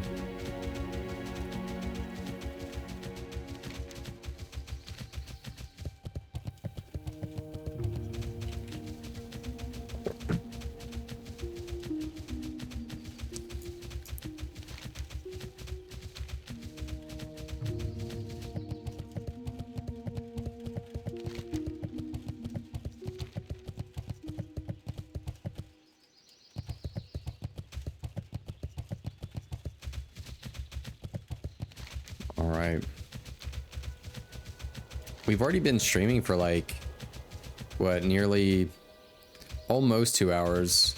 We might take a stretch break for a second once this quest turns in. Nothing long, just to get up and move for a second.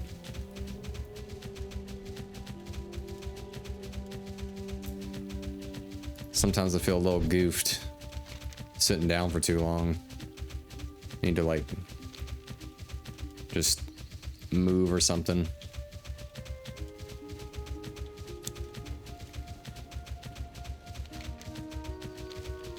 Once we get to a safe area, I think.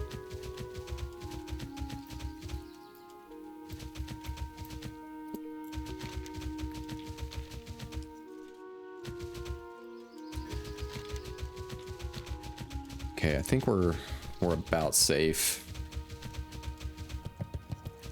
So we'll take a little stretch break and a get up and move break for just a second. So I'll see you guys here momentarily, and I encourage you to do the same. Peace.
Alrighty.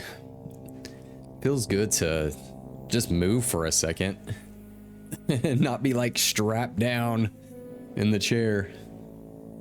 All right. Excuse me. Let's get back to the quest to feed the baby. Let's feed the baby. Agnar Beast Tamer. All right. Find that meat yet, Parzival McFly? Your little egg here is just about ready to hatch. If he don't have a good enough first meal, then he might not make it past his first week, and I'd hate for that to happen. Can't much lie to you, Parzival. I'm jealous of you getting this egg to begin with. Don't make me regret helping you out like this. Off with you. These will do nicely, and if I'm not mistaken, your little egg's just about ready to hatch. How does it feel, you know? You about to be a father? Didn't think you'd have to deal with such responsibility now, did you? Hey, good. Whoa, it was a lot more ready than I thought. So we're gonna speak to Agnar Beast Tamer once more. Watch, get her back. Here, take the egg. Better you have it so it bonds to you and looks to you to be its dada. Congrats, Parzival McFly. You're a parent. Kinda. So we have the Sprite Darter egg now. We have our little pet. All right. Sprite Darter egg. Right click to summon and dismiss your Sprite Daughter. Sprite Daughter. Oh, I just said daughter. Look at this little baby. Look at this thing. Isn't it so sweet? That's our little Sprite Darter. Oh, that thing's so cute. Yep, our little companion. It's gonna hang out with us for a while. That's chill. We just put in some work to get this little baby. That's so cute. All right. I'm just gonna call it our Sprite, our Sprite daughter. Because I'm gonna mispronounce darter all the time. We'll just say that's our Sprite Daughter. Oh, it even flies with this while we're on the mount. That's cool.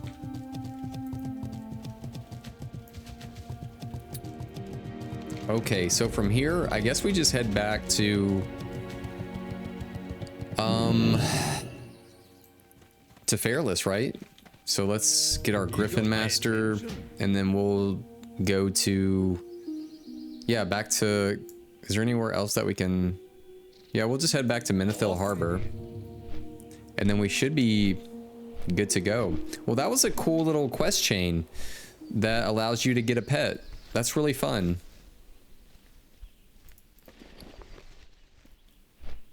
It is interesting in classic WoW how, like, with your pets, you can't, they're not in like a spell book type thing. Like, you actually carry the item itself with you. Very interesting. I'm gonna put things that I need to sell probably over in this bag, just so I know. Probably sell that.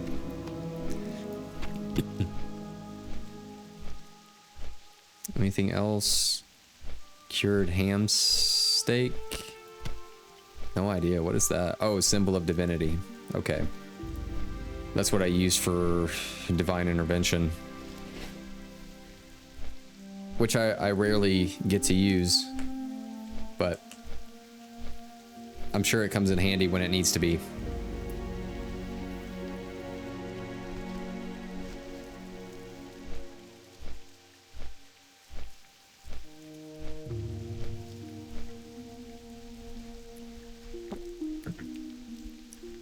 Which, I wonder if Atlas loot actually shows us like pets that you can get.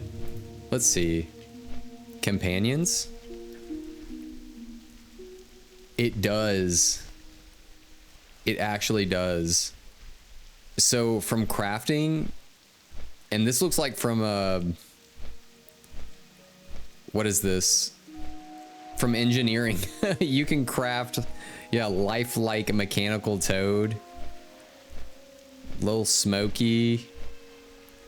Oh, you can craft a pet bomb. That's crazy. Drops? Oh, no way. You can get a cat. I knew that you could get the parrots. Oh yeah, this one must be, yeah, auction house has it for nearly 200 gold. It must be really rare. The disgusting oozling. Your oozling has a disgusting aura about him and will significantly reduce your defenses while he's around. What the heck? That's crazy. Yep, we've got the sprite darter. Oh, so that's neat that you can get all these different little pets from quests. What about vendors? Oh, a lot of different ones from vendors. That's so neat that you can see all the... Here, we'll look at it in a second. Let's get to the boat area first. Then we'll check out our pets. Well, we got our little sprite darter. The sprite daughter. Or just our daughter. Either one. Yo, these are... Hold on, I gotta check out these swords. Oh my goodness. The Warblades of Hakari. The set increases your sword skill by +6. Oh, that's so cool how one sword says forged in, and then the next one says the seething flames of hatred. Wow. That's really neat. That must be from, yep, Zul'Gurub. The new raid that just came out. That's really cool. So let's look at our pets real quick. So that's just from vendors. You can get pet snakes and everything. And then world events. A true silver shafted arrow. I wonder what that's from. That's cool. A captured flame. Oh, this must be from like different like holiday events. Yeah, it's probably definitely that. Unobtainable. I wonder why it's unobtainable. The Zergling leash. Interesting. I wonder if that's from like different collector's editions of original WoW Classic, or maybe from different things that, who knows. That's neat though. What about mounts? Like faction mounts. We know about faction mounts, right? Or what about drops? Okay, so this is from Zul'Gurub. These two mounts, which are both really neat mounts. Oh, wait. You can actually... Oh, okay. It's binds when picks up. Okay. Does it show you what it looks like, though? I guess not. Reputation. The Winter Saber Tiger. That one's... I heard that one's pretty interesting to get. A riding turtle? I wonder how you get that one. There's so many different mounts in the game. But in current WoW, there's obviously a ton more. Just probably hundreds and hundreds. Because, you know, if you're looking at current WoW and the mounts that have all come out throughout the game's existence, maybe it's even into the thousands. Who knows? I don't know how many mounts are in the game. You know what? Let's look it up real quick. How many mounts in WoW? So apparently there's over 1,000 mounts that you can get in the game. From this source, just from like a simple Google search, it says like 1,205 mounts. Guys, that is a lot of mounts.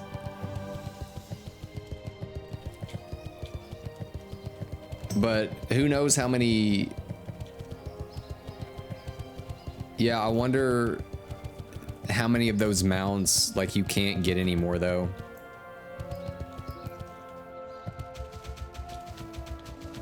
No. Like, I remember... Where do we need to go? What's actually going to be our best bet real quick? Because we need to... We'll probably fly right there because we need to... Yeah, we need to search for the courier and see what's going on there. Be good.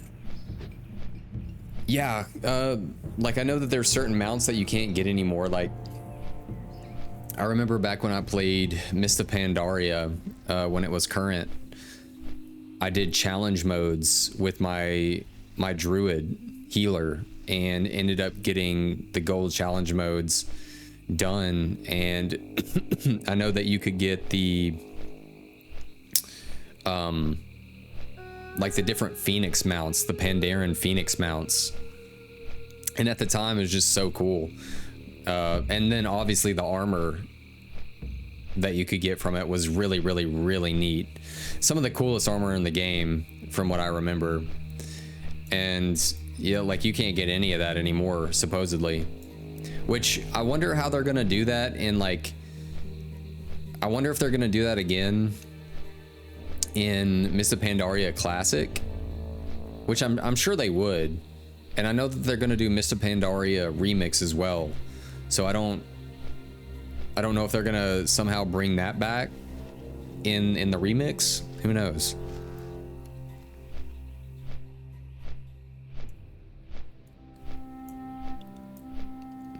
The Barrens has like a certain charm to it, even though it is pretty bare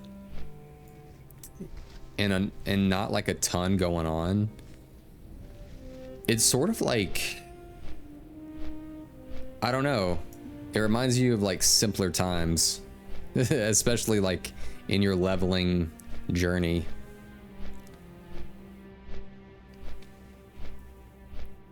And we're probably almost to the flight path anyway.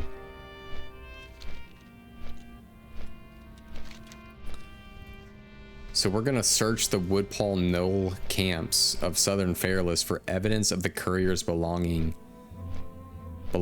rather, or the courier himself.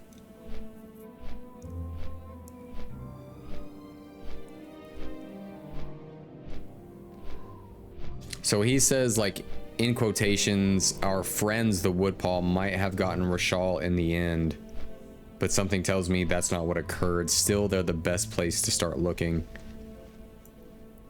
So we're gonna search the camps. I do know the gnolls will keep items they scavenge and fight over them. Maybe they ran across the backpacks. Okay, so we're gonna be looking for some backpacks over there. Although I see a node over here, we'll probably go ahead and grab this node real quick. Every bit counts.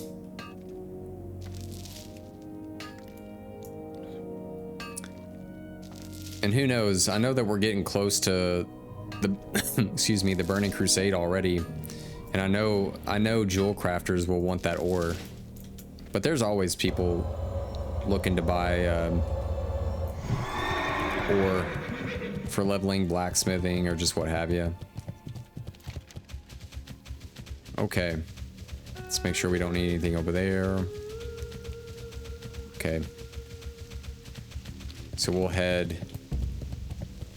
How can we do this safely? I don't think that we can go this way without falling into the water. So we'll probably go around again and then just cut over into here.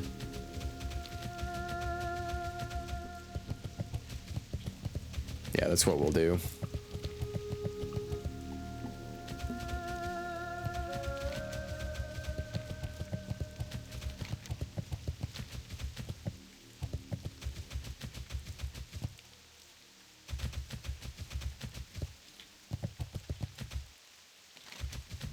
Okay. Yeah, here's like the triage of the dire maul. Dude, a broken cart? Oh no, what happened here? Oh wow.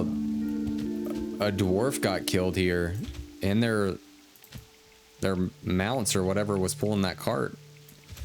I don't know if those are horses or what.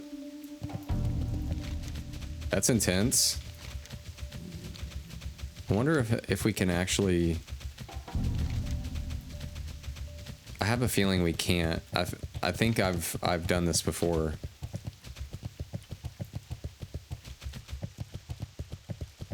Yeah, I think it just leads to nothing.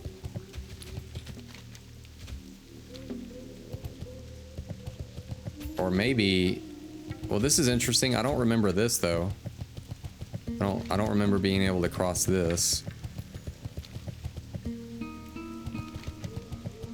Okay, well that's cool. I didn't even know about that.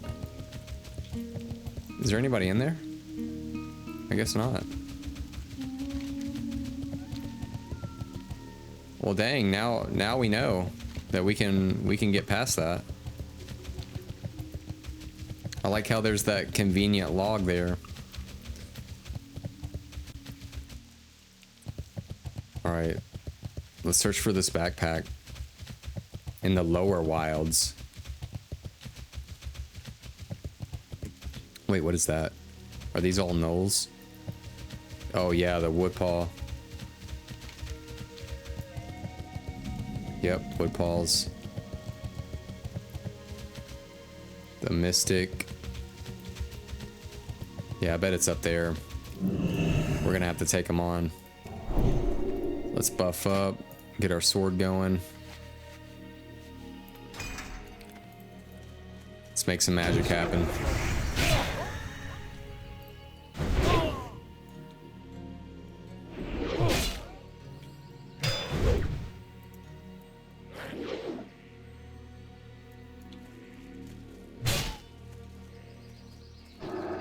All right. Mystic, Woodpaw Alpha.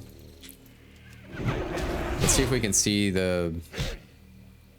Is there any backpacks around here? I think these guys actually do flee though.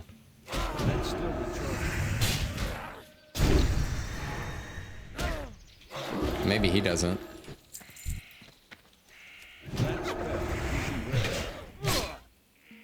Wait, I think I just saw something.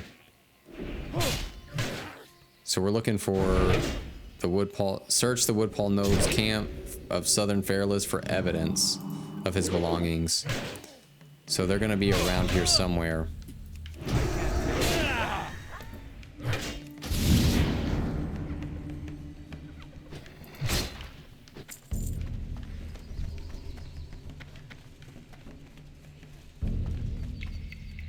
So evidence of the belongings.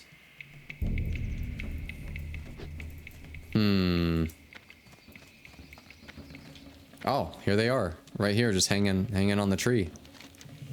Tacked up on a nearby tree are two large leather backpacks. Each bears a small insignia of the Feathermoon stronghold on the front of the pack. Oh, we're gonna have to take this person out real quick. So the writhing deep inside the backpacks. Here, let's take out this enemy real quick. Oh, that one's coming after us too.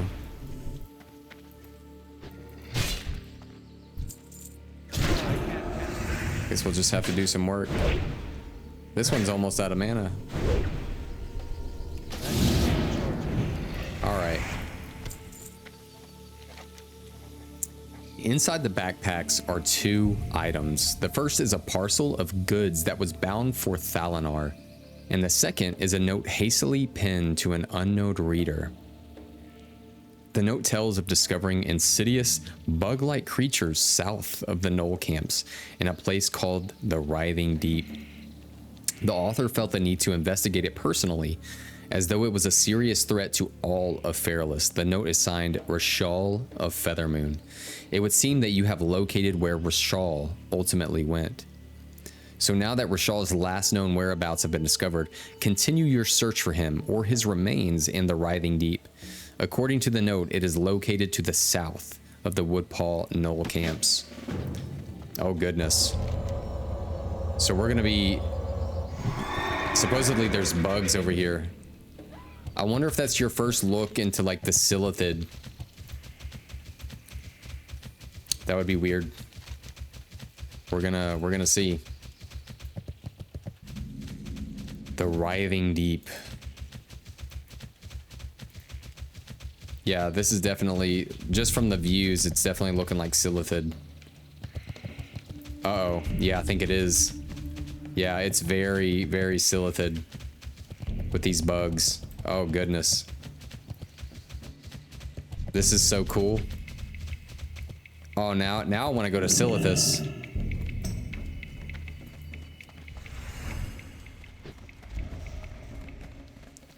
Okay. So ooze covered mithril deposit? That's interesting. Where's that at? Can we mine that? Oh, we can. Let's do it. An ooze covered mithril deposit. What does that give us? That's so interesting. Okay, now we need to find...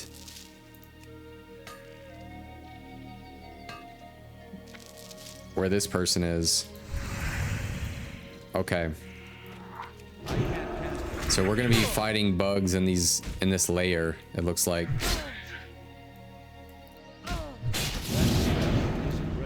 Which is kind of fun. Kind of fun to see. This is like sort of our first little sight on fighting bugs. Now let's see the Writhing Deep.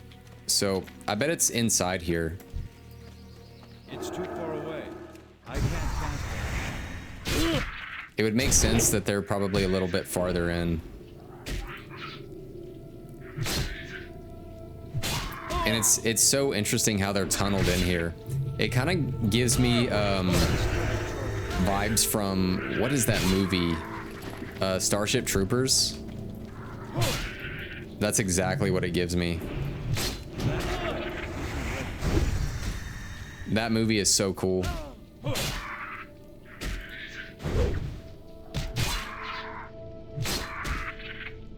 So we're inside the Writhing Deep. And I hope I'm pronouncing that right.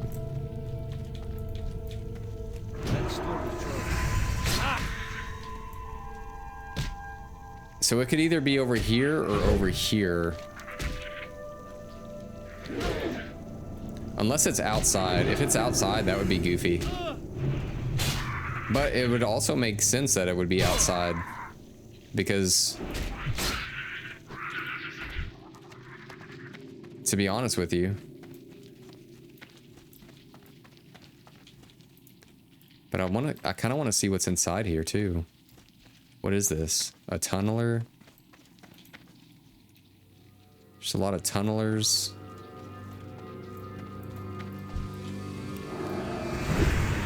Does this take us back outside? Oh, it does. Okay. So maybe we'll check outside here.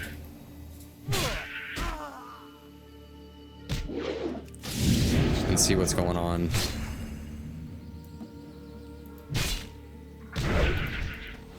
Because Questy shows that it's like outside here. Because if it was someone that was like trying to study the area, maybe they didn't fully go inside. That would make sense to me. But I could be wrong. Like, let's see here. The note tells of discovering insidious bug-like creatures. The author felt the need to investigate it personally as though it was a serious threat. Okay. So it's definitely got to be inside. We're going to check it out. So it could either be on this side.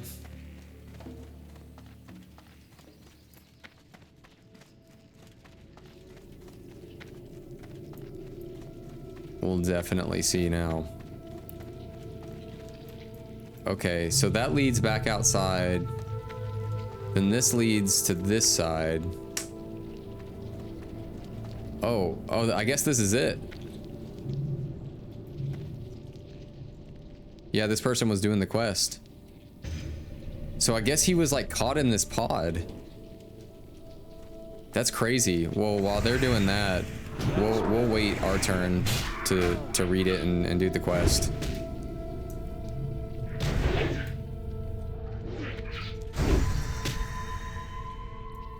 We'll just take out this dude real quick. Okay. So he's stuck in this pod here. So we're gonna attack it and break it open. Okay, you have discovered a large pod of an alien nature. The texture of the pod appears mucus. Though hardened protrusions stick out from random parts of it, the pod itself has the height and width to easily encompass a humanoid inside of it. And from the faint humanoid shape visible through the skin of the pod, you surmise that this is what it indeed encapsulates. The pod splits open some when you touch it, revealing a night elven male who is surprisingly still alive. He seems to be in good health, though deeply stunned. As you help him down from the pod, he stirs to life. Thank Alun, you've saved me, friend. I'm Rashal, and I awoke paralyzed inside this pod after these bugs overwhelmed me. Were you sent by the stronghold? It would seem that you found the missing courier. So we're gonna free Rashal from the Zuk Osh hive, and then return to Genro Hearthkindle and Featherman Stronghold and let him know that Rashal is alive and well. So here's, yeah, he thought he was dead for sure. Still dizzy. Oh, I bet, man. But you couldn't even breathe in that thing. So he says, I can get back to the stronghold on my own, I think. Now that you bought me some time, I should be able to stealth out of here. Whoever you are, thank you. May Alun bless you always. Very cool. So while Rashal was out here studying these bugs, I guess they caught him and then basically entombed him in like webs and stuff. I want to know if we can, like, I want to see if we can actually mine that thorium yet.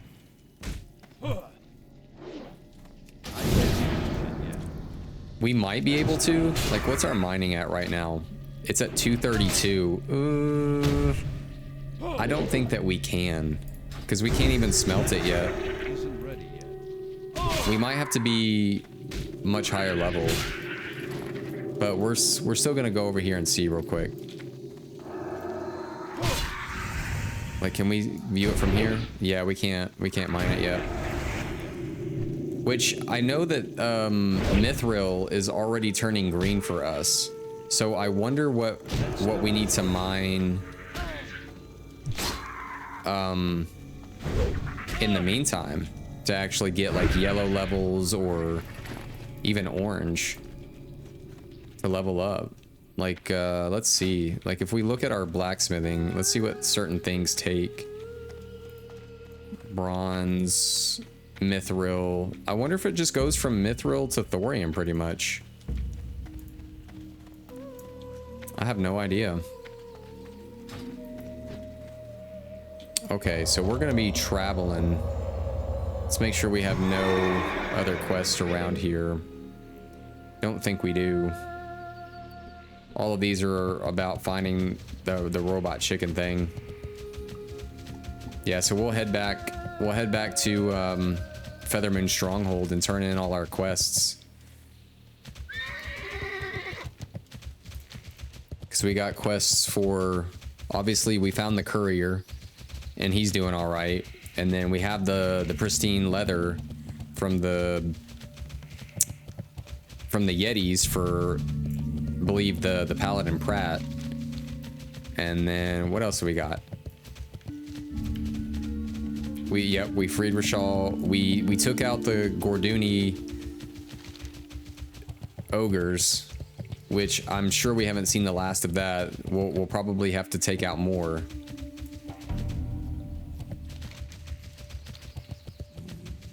Make sure we're on the right path here. We're definitely cleansing the wildlands, no doubt, of Fairless. So far, Fairless seems like a pretty neat questing zone. Having never done it myself, it seems pretty relaxed. I do like how it incorporates a little bit of the Silithid bugs. That's a neat little touch for this quest.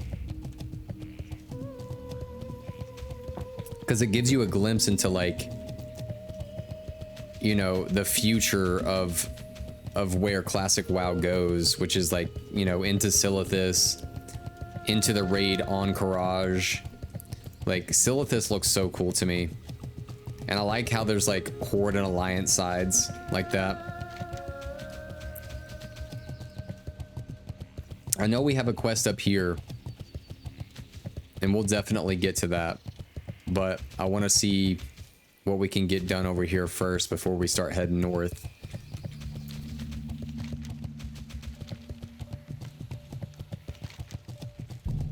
Guess we'll just keep following the road.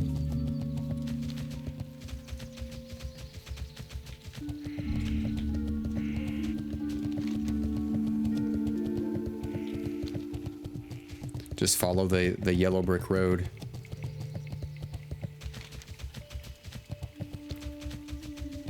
Now I know that we have picked up some quests for Sunken Temple.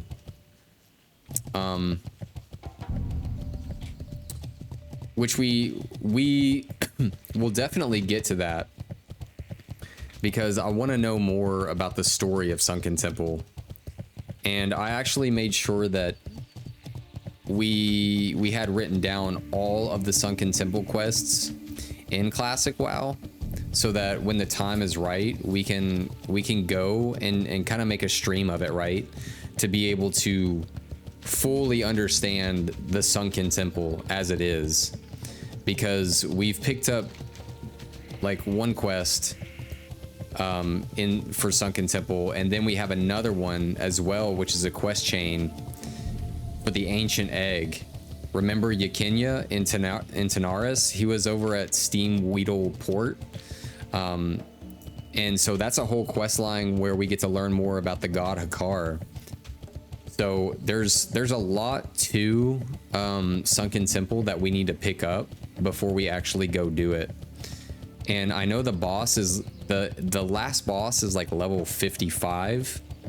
So I want it to be around like level, probably around that level before we actually, oh, let's see if we can make this boat real quick. I think we can do it. Yes, we got on it just in time. You know what? We'll even come up here and steer the ship. Ahoy, mateys. This is your corporal speaking. All hands on deck. It's chill time. It's vibe time.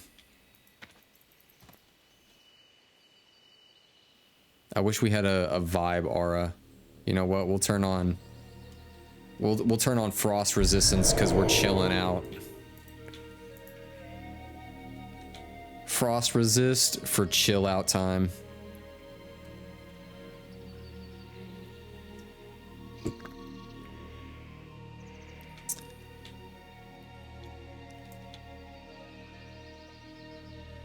That the ruins of Solarsal. We were there. Remember that time we were there?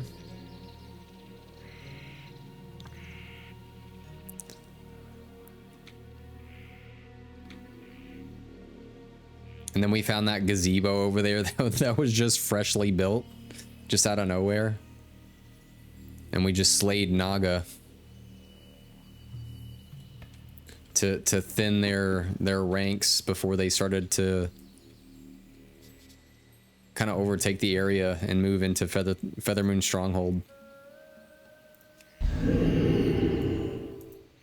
Let's see if the animation looks any different. So there's Frost. Yeah, it's a different. Are they the same? So it looks like the resistance auras all look the same. And then concentration aura looks different. Ret looks different. Yep, it's different. That's cool. So all of the resist auras kind of have the same animation. All right, can we get on a horse? Yep. Yes, we can.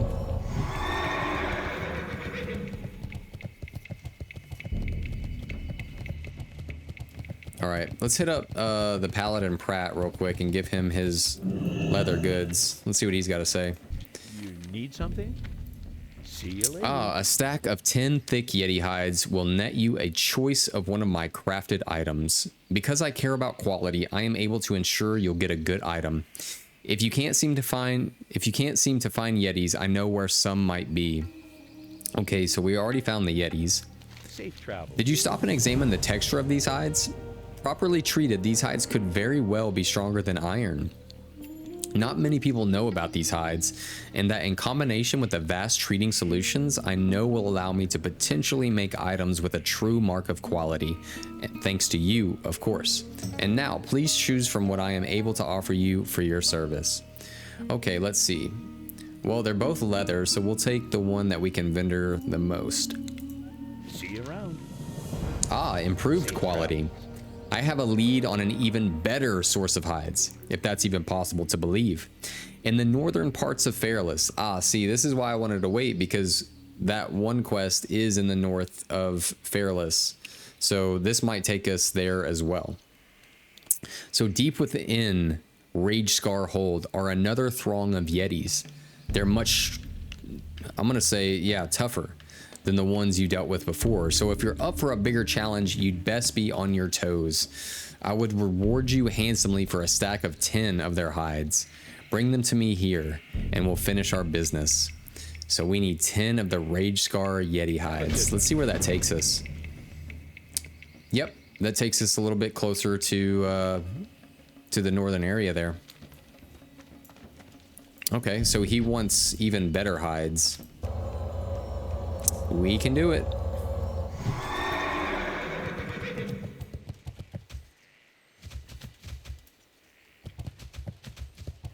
We can do it.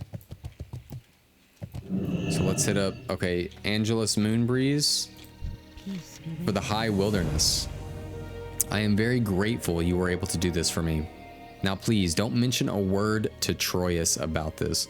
And just to refresh my memory before we turn that in. Okay, so that's where we took out the Gorduni ogres. Because, yeah, Troyus has been going on his own to the High Wilderness, and Angelus worries about him. Excuse me. So, and they don't take kindly to anyone that enters their territory. So she wanted us to clear out the territory some to make it safer for Troyus. Okay, so we're not going to mention a word to Troyus about it. Okay, I'm surprised she didn't give us a quest to take out the other ones. Maybe we don't get something like that. Okay, Genro, we found Rashal. Welcome home, Parzival McFly. Rashal checked in just a little while ago and told me what happened. I know the entire stronghold can't even begin to thank you for your great deed. Rashal would have been dead without your timely aid, and your assistance came to us without even so much as the whisper of a mercenary's fee. You bear the mark of a true hero. Know that you will always have a friend in Genro Hearthkindle. General Chandris Feathermoon would like to speak with you personally. No doubt she wants to thank you for your service to the stronghold, but I do know that she also wants to talk to you about the insect creatures that you and Rashal faced in southern Fairless. The reports of those Zukash insects are frightening, to say the least. General Feathermoon is waiting for you in the main compound. All right. So let's talk to our general here of Feathermoon Stronghold.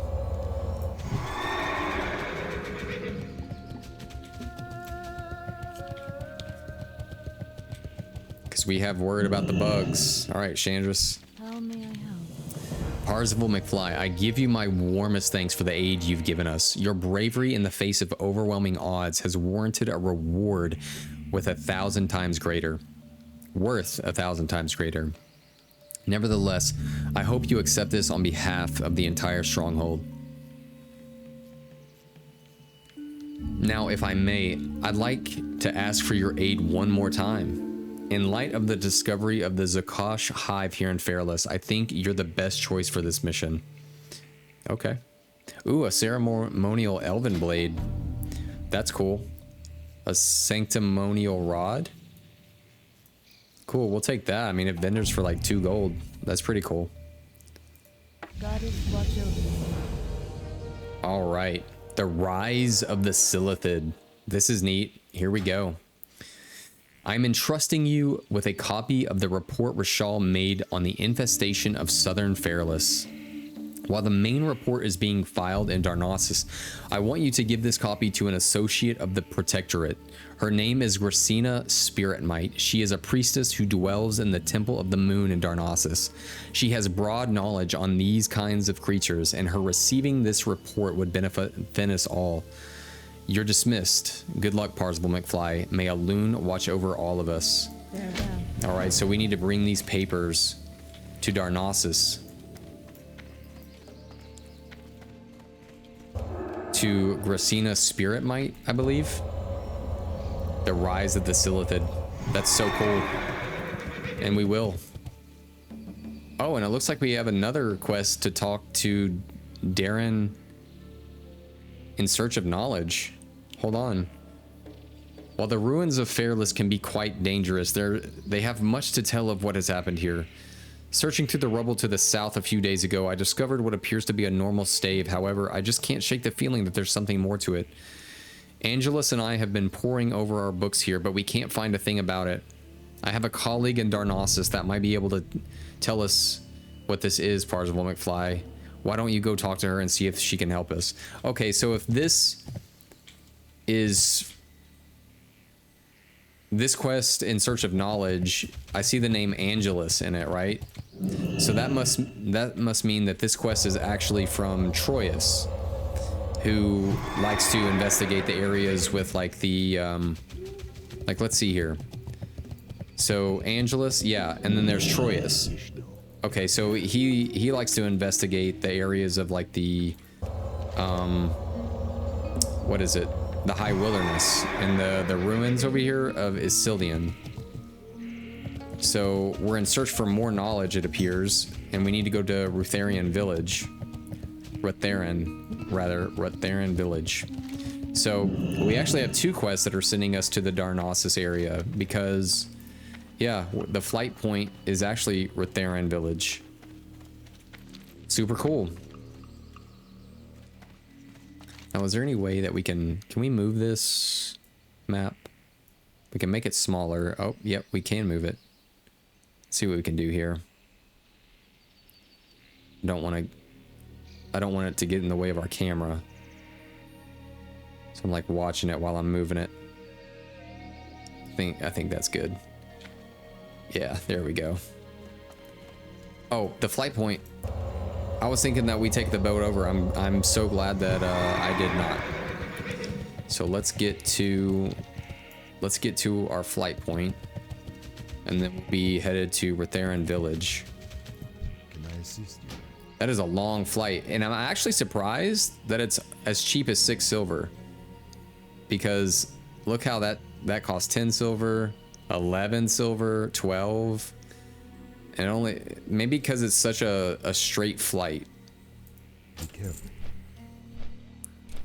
Or maybe because these are night elves, right? So like the flight point goes directly to another night elf area, and maybe it's cheaper because they're just all night elves.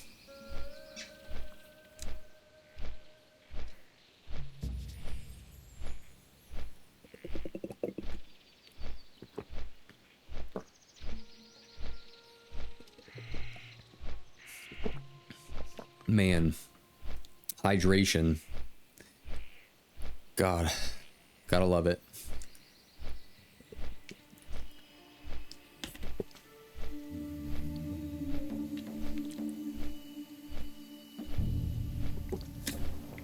Oh man. It looks like someone had scammed boost groups. That's not fun. I'm just seeing in guild chat them talking about someone had scammed a whole boost group.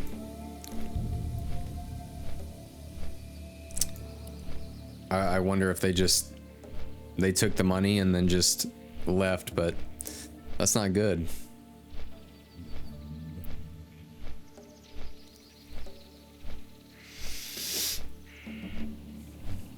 But either way, ooh, the ruins of Ravenwind. Oh, it must be over there.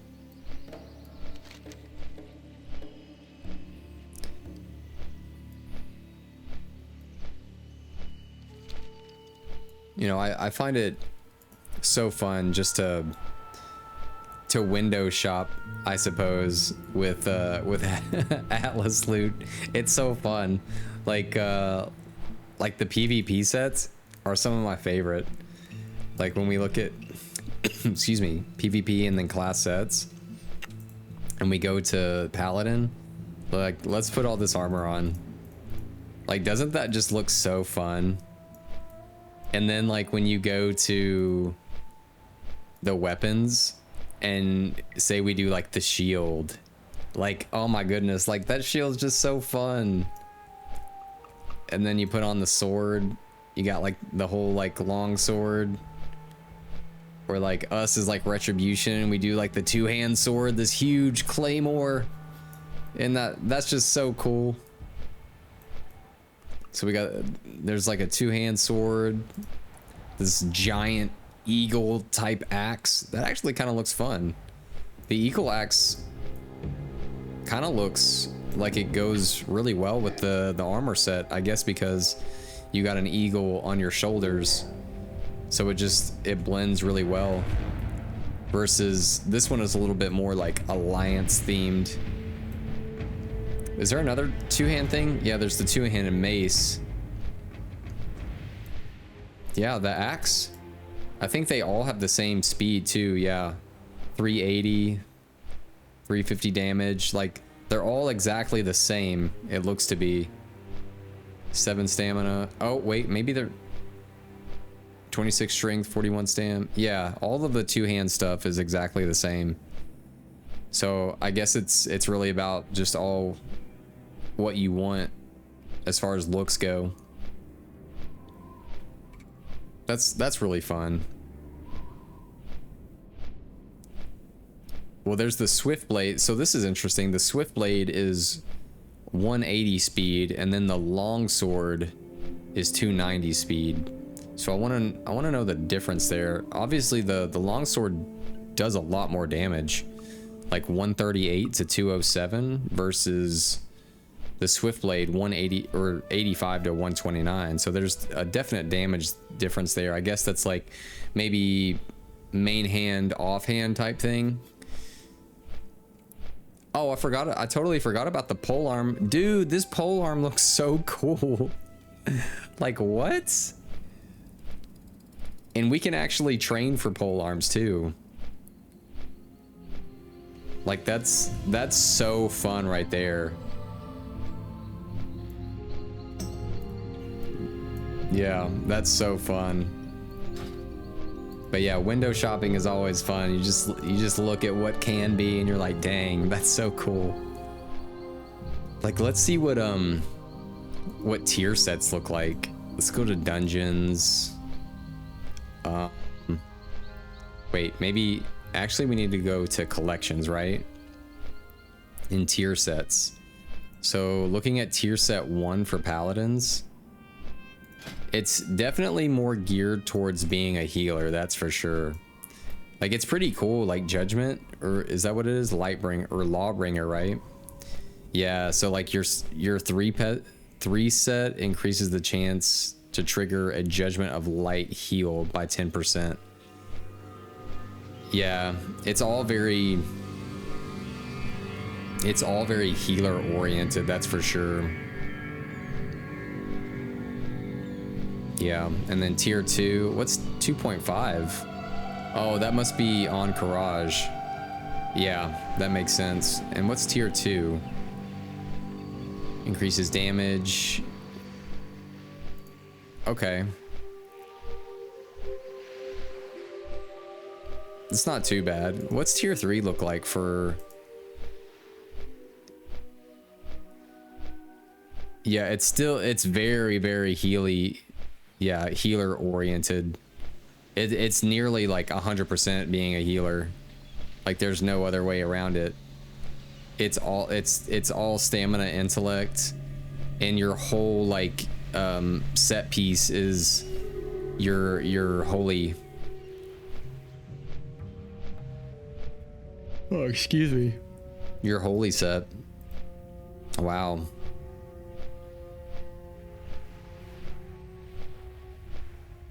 Wow. Yeah, I think tier 2.5 was the last one where you could get like strength, stamina, intellect, all of that stuff.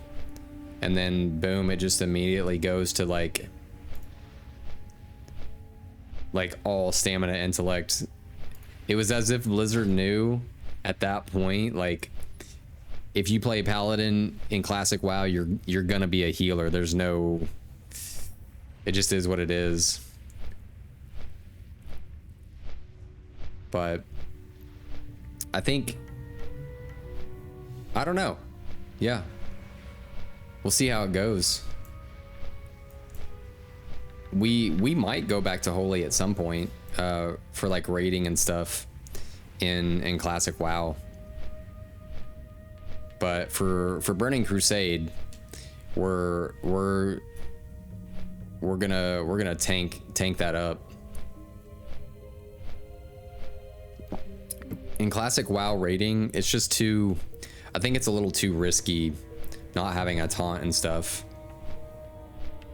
which is okay. I wonder what would happen if I requested to stop right now, but it's probably not a good idea too.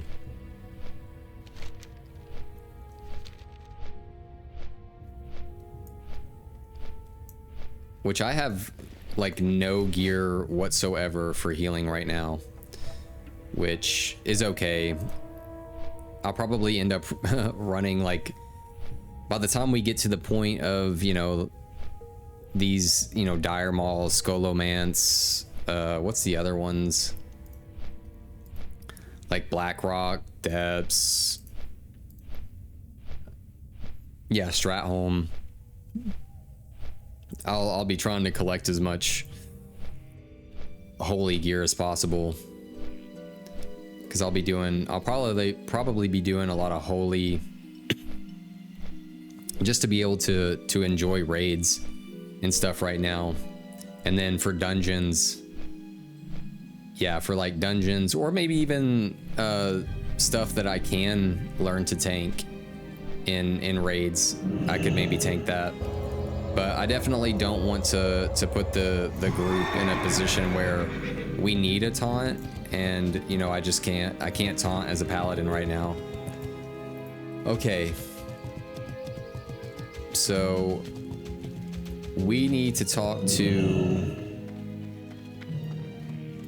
this person. Oh, look at these eggs. These must be hippogriff eggs. That's cool. So we're gonna chit chat to Darian Lightwind. In search of knowledge. Oh, so Troyus Moonbreeze sent you. Darren mutters, always bothering me with his wild notions that he found something important. Look, Parzival McFly, I'll be blunt. Troyus always thinks he has found something important in those ruins. The truth is, anything that was truly valuable was probably hoarded away long ago by the ogres or the harpies that now reside there. You're welcome to take a look around, but I don't know if you'll find any books here that will help you. Okay, so we need to take a look around and see about some books. Let's see what we got. Gesture. Okay, so gesture at the pile of books.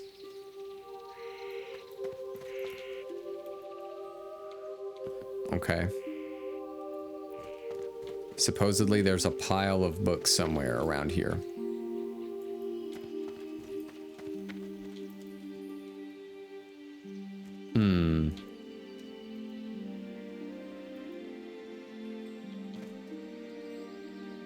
I don't see anything.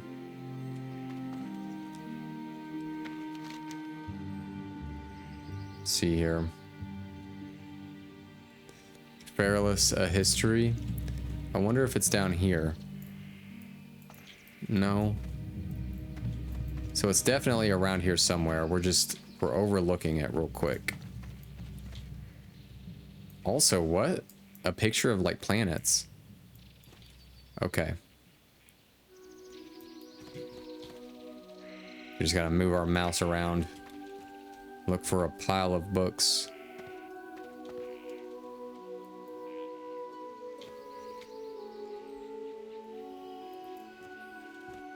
Could be going crazy, but I'm not seeing anything.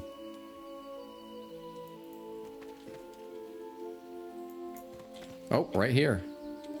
Perilous, a history. See what it says. This book looks as if no one has opened it for quite a long time. Its covers are quite worn and its pages yellowed. But after examining it, you notice that it might be just what Troyes is looking for. You pick it up, but realize you should probably ask before borrowing it. So we're gonna ask Darren Lightwind if we may borrow her book. All right. Can I have your book? So you'd like to borrow Fearless, a history. Let me think. I will allow you to borrow this book, Parzival McFly, but only if you do something for me first. Okay. I have studied many subjects in my time, and my latest fascination is with this snapjaw that occupy the beach in the hinterlands. There's one in particular I'd like to see, a giant snapjaw named Gamarita? I'd like to go myself, but my research keeps me here. I think a picture of her would be the next best thing.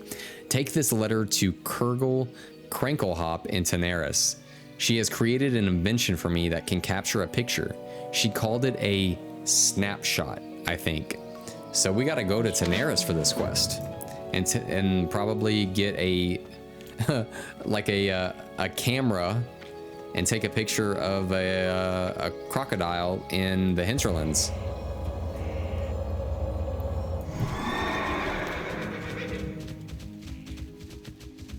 Okay, so now we're gonna hit up Darnassus for the Rise of the Silithid. Oh, looks like there's a quest up here for Unguro, which we'll get to that at some point.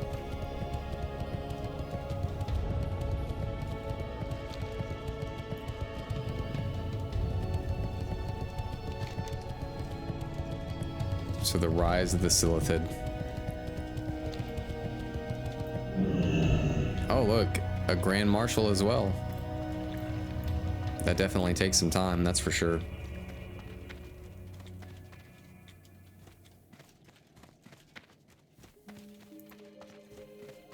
Are we gonna talk to the High Priestess again? Oh, Gracina. Man, this area is so beautiful. And here is Gracina's Spirit Mine. I just want to look at this real quick. Yeah, that's such a cool area right there. All right. Hello. Welcome to this blessed temple, friend. Your arrival here from Feathermoon Stronghold has been foretold to me. Do you have the report Chandra's Feathermoon asked you to bring? Good luck. We Night Elves know of the terror outlined in this report. Chandris was wise to send this, and you, to me. These creatures will consume Fearless rapidly. They are nothing short of one of the greatest menaces we all will ever face. The insects you and the courier encountered are known as the Silithid. They are mere tools of one of the greatest threats that both the Horde and the Alliance will ever face. I pray we will have the resolve to defeat them before they destroy us. Del Nadri. It would seem that the Silithid's intent, nay, reason for being, is to devour everything in their path that is not of their ecology. Their focus is singular, and it is for this reason they are a grave threat to all life on Azeroth. What we've seen to date is but the first stages. I suspect that their strength comes from deeper in Kalimdor. Ungoro Crater. Go to Gadgetzan in the Tanaris Desert and speak to Alchemist Pezelzug. Tell him of my theory. He will surely aid us in fighting the Silithid. All right. So it looks like, oddly enough, that's going to take us eventually to Ungoro Crater. So maybe we should just go ahead and pick up this quest over here in this from Archdruid Fandral. Maybe our next step really is Ungoro Crater, so that we learn more about the, like, eventually moving into like the Silithid area. Because yeah, look, the March of the Silithid. So I suspect their strength comes from deeper in Kalimdor, Ungoro Crater. So it looks like it really just leads you straight into Ungoro Crater from probably Fairless, right? I think it does. I really do. Oh my goodness. I love Night Sabers. Oh, I truly do. And this is one of the coolest things ever. This is where I think that you can actually like learn it and buy it. You need to be exalted with the Night Elves of Darnassus before I will teach you a riding skill, Paladin. Oh my goodness. Wow. So beautiful. Just absolutely beautiful. Okay. While we're here, let's stop in and talk to the Archdruid Fandral.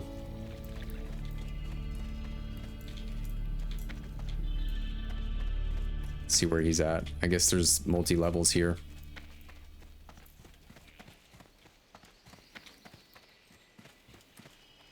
Up to the top. Alright, Archdruid Fandral Staghelm. Let's take a look at his room here. Jeez. It's got like all kinds of, looks like dream catchers and stuff. Okay. Tyrande has no idea how to lead our people. Oh gosh, okay. If you are here to waste my time, then you are wasting the time of the Cenarian Circle as a whole. For your sake, let us hope that you are not foolish enough to be doing just that. All right, man. I'm here to help you. Ungoro soil. Vision that she lacks. The soil of Ungoro Crater is reportedly enriched with potent magical qualities. I want to know facts from falsehoods. Go into the wilds of Ungoro and acquire enough quality samples of soil for our continued study. You may think that collection tasks are beneath you. That sort of attitude does not endear yourself to me or the Cenarian Circle. Bring the samples to Janelle, who is no doubt wasting time outside behind this tree. Just look for the piles of dirt. He will handle the logistics, not I. Okay, so we need to bring Archdruid Fandral 20 Ungoro soil samples. No, we'll bring it to Janal at the Cenarian Enclave here. Okay, well at least we have another quest that leads us to Ungoro. Let's just jump down. Now, is there any other quests out here that we need to worry about? So these are all lower level quests, which eventually I think that I would still like to do quests out here, regardless of level, just to better understand the world too. Oh, what? Is there another? I just saw from Herald Moonstalker a quest, a call to arms, a Plaguelands. We probably need to pick up that quest as well. But maybe not right now. I'll just have to remember that there's his base camp, or maybe that's to, maybe you can pick that up in any major city. Like, let's go to like Stormwind or Ironforge, I guess. A call to, oops, A call to arms, Plaguelands. Commander Ashlam Valorfist. Let's see if it says the same thing over here. Yeah, so I guess we can get that in any major city for the Alliance. So it seems a call to the Western Plaguelands is like just a really big deal in general for the Alliance as a whole. So we can get that quest really anywhere. And we'll be going to the hinterlands anyway. Do you all think that we should get Favored of a Loon from Alaris for the Wildkin Feathers? Since we'll be in the hinterlands anyway. Let's see. I mean, I don't think so. Maybe. We'll just do it. Since we'll be in the hinterlands, we might as well, and then we'll have to come back here probably. So, Alaris says, or like the quest is called Favored of a Loon. Wildkin are quite unpredictable creatures, Parzival McFly, capable of incredible gentleness. These creatures will show extreme ferocity if something they deem important is threatened. These beasts are rumored to have been created by a loon. Okay. And I am interested in finding if this is really the truth. Recently, I heard about a population of wildkin living in the hinterlands. Vicious, primitive, and savage owl beasts. They can be found amongst the wildlife there. Will you gather some wildkin feathers for me?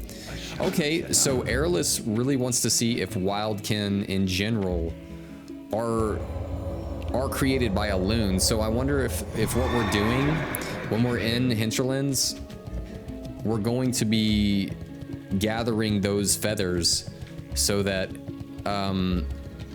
what's his name? Airless?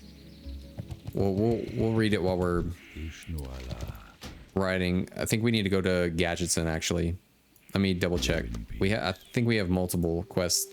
Yep, Tenaris. And then March of the Silithid, Gadgetzan.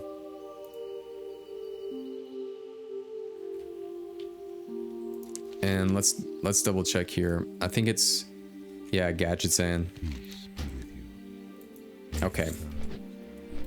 So where was that? Hinterlands. Yeah, to Airless.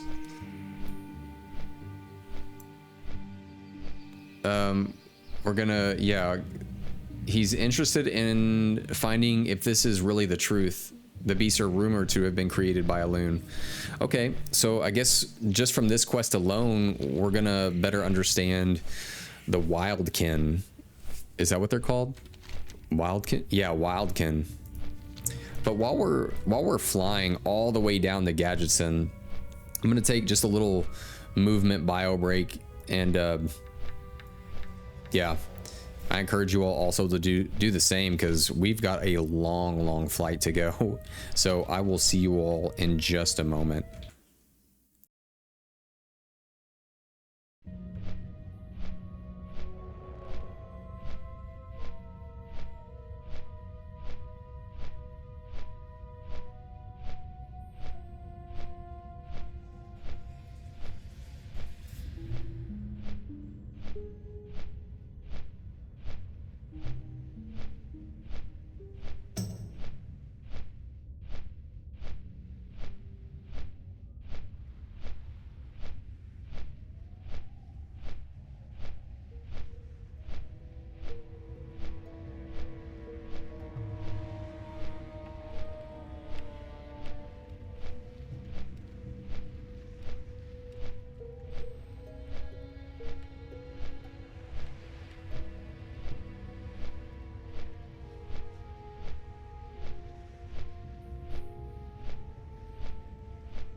Alrighty, we are back, and I hope you all had a nice little break yourself.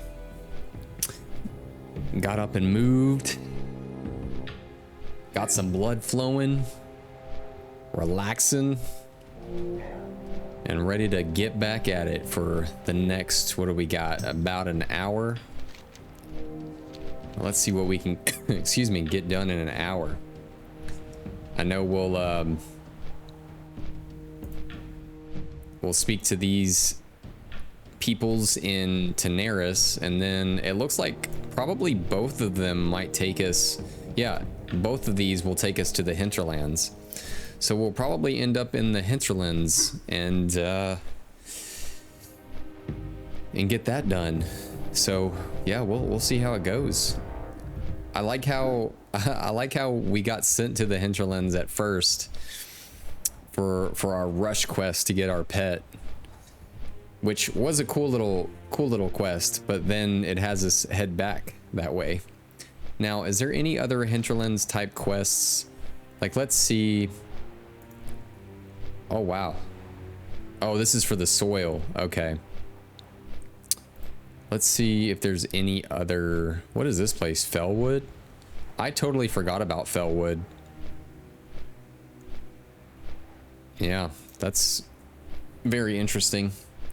I'm sure we'll touch base with that. We'll probably do every classic quest in the game at some point. Let's see.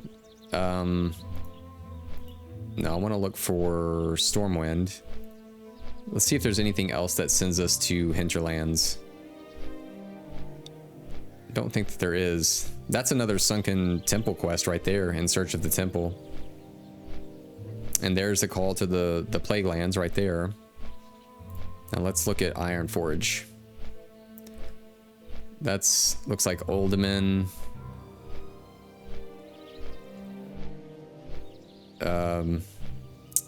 Not sure. Oldham.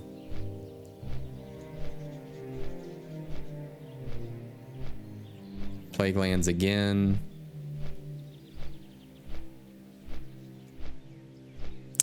Yep. I think that's all. We even have quests out in, what is this place called? The Blasted Lands, which the Dark Portal is there. That's cool. That'll be a really neat area to explore, just because I know that that's where we'll be going when the Burning Crusade comes out, and we'll get to experience the opening of the Dark Portal.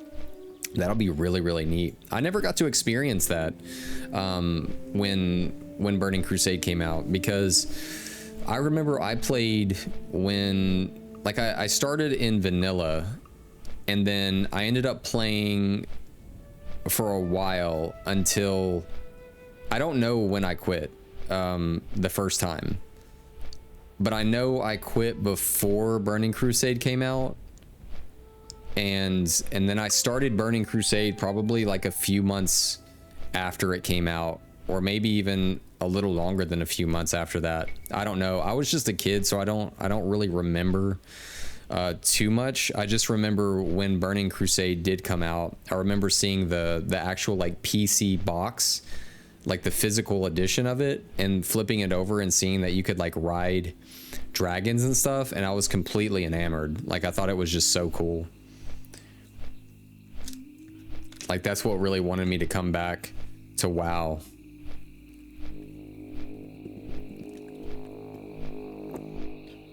Because early on when I played WoW, like, I had a lot of fun, but at that time as a kid, I was also super invested in RuneScape, as probably a lot of people were at that time. Like, RuneScape was just, man, I loved RuneScape. I was all about that.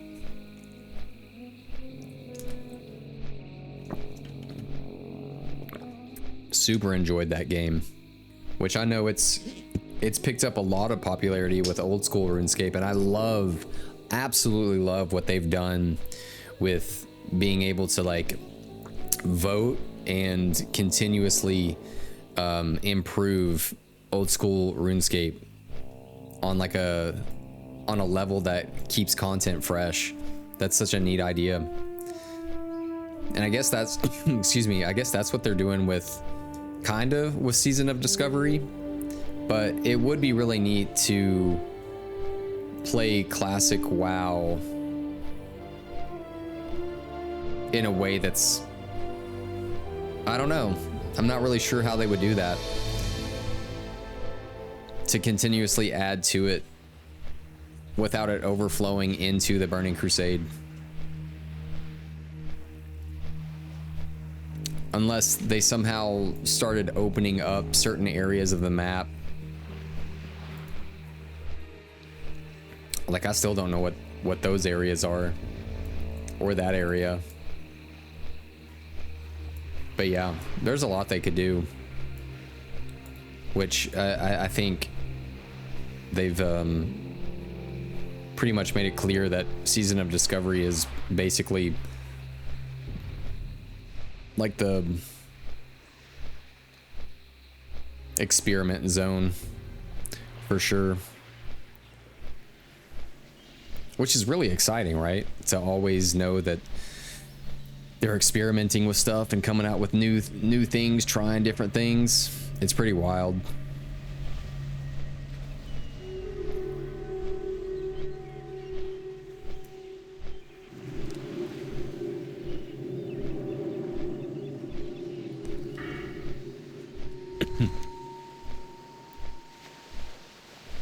All right, we're getting there slowly but surely.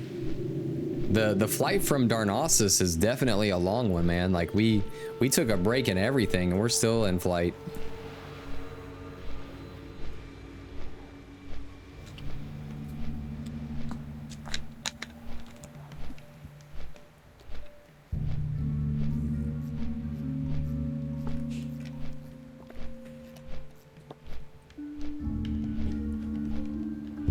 All right, let's see what we're turning in here in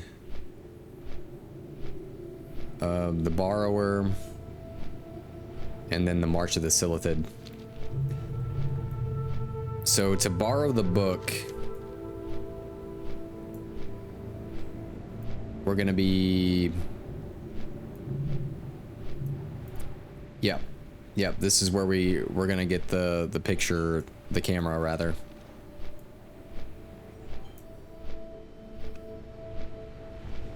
Okay, we have landed.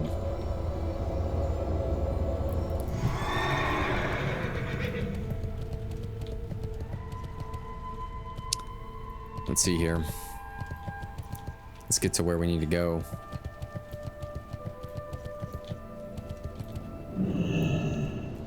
Okay, here is Alchemist Pesselzug. Potential The customer. March of the Silithid. Be good. Yes, I gathered that Gracina sent you to me. Your experience in fighting these beasties is priceless. No one to my knowledge has ever dealt with their kind before. As for Gracina's idea that Unguro Crater is their heart, perhaps it is. Unguro is a mysterious and dangerous jungle to the west of here. Perhaps it is also one step closer to figuring out what the Silithid are all about. Keep it real. My research revealed to me that the Silithid are like bees. Destroy the queen of the hive, and the rest of should be thrown into disarray. Oh, and the rest should be thrown into disarray. I'll brew a lure that we'll use to bring out the queen. Once summoned, you'll take her down. First, though, we need some reagents. We don't want you bungling into the jungle unprepared. Go west to find the Silithid hive in Unguro Crater and obtain a scent gland from one of the bugs. I'll also need some samples of the native Unguro soil. So we need the Gorishi scent gland and 5 Unguro soil samples. Have a good one. Wow, so that's gonna take us directly to Unguro Crater, right? Like, let's see. I'm pretty sure it does. Unguro soil. Yep. It takes us right over into Unguro. That's crazy. So, I guess that's that's pretty much gonna send us right into let's see here. Yeah, I'm pretty sure that's gonna send us right into Unguro next. All right. Hi there. I have a proposition for you, or for an adventure seeker such as you. If you are up to the challenge, along with my invention, the Super Egomatic, I'm hard work aiding the druids with their campaign to save the hippogriffs. The birds are being affected by the evil effects of the Gorduni ogres inhabiting the ruins of Fairless. Okay. And their numbers are dwindling. I collect many different types of eggs. Will you help me? Yeah, will you help and find some for me? Okay. Very good. Oh, so this, we'll actually go back to Airless, it looks like. So, Parzival McFly, I can see you yearn to be dedicated to my worthwhile cause. Yes, of course you can do something for me. Take this crate of eggs to Airless Amber Sky. He is a druid that cares for these eggs, helping them to hatch and then training the young hippogriffs. You will find him in Teldrassil, in a small village to the south called Rutherin. Wow, so we definitely need to go back. Be seeing you. Okay. Very well then. You have a great Are you another one of Darren's interns? She's quite a knowledgeable historian, Parzival McFly. You should be grateful to be studying under her leadership. Now let me get the Super Snapper FX. You're gonna love it. off and away. Have the first look at my new invention, Parzival McFly. All you need to do is target whatever it is you'd like to take a picture of and push the button. What was that creature from the hinterlands that you mentioned? Gamarita? Well, good luck finding her. I'm sure Darren will be quite pleased with the snapshot you return to her. In any case, here's the Super Snapper. Have fun. All right. Have a great day now. So we need to head to the hinterlands, but then we also need to head to Rutherin Village. Like, let's see if this... Well, we should probably head to... I really don't know. Welcome. Maybe the hinterlands, because Feet on the ground. we have 2 quests that are going to send us there anyway. And we might as well, like, see what's going on.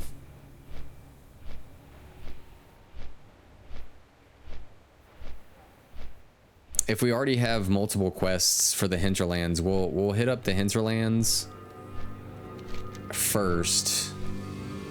I think this is where I hope I went to the harbor. But yeah, we'll get the snapshot, and then we'll also get Alaris, the wildkin feathers. I think that would be good, because we need to go see him again anyway to be able to take... Where is that? Yeah, bring the carefully packed crate to Airless. It's a crate of eggs. Wow. So we have a crate of hippogriff eggs? That's kind of neat.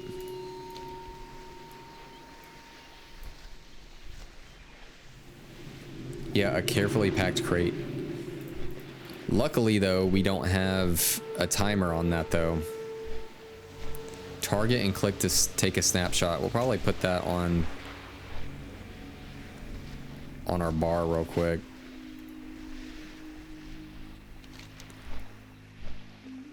Let's see. Where's the hinterlands at? Okay, all of the... Okay, so the wildkin are just everywhere.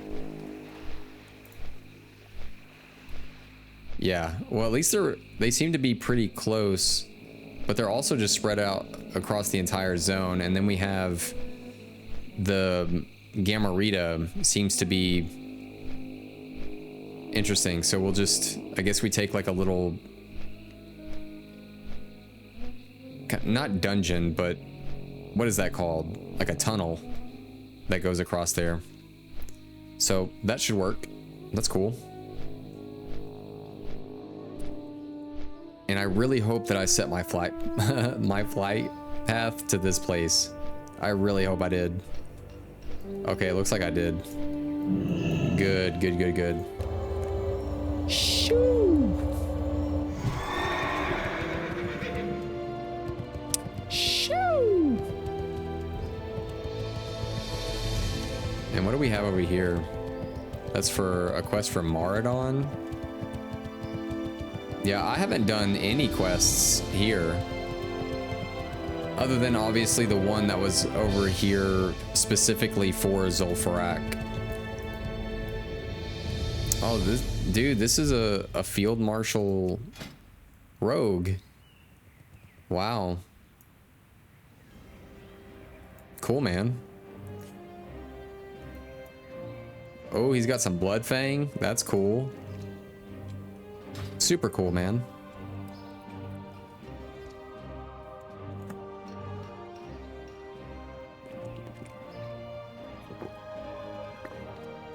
Super duper.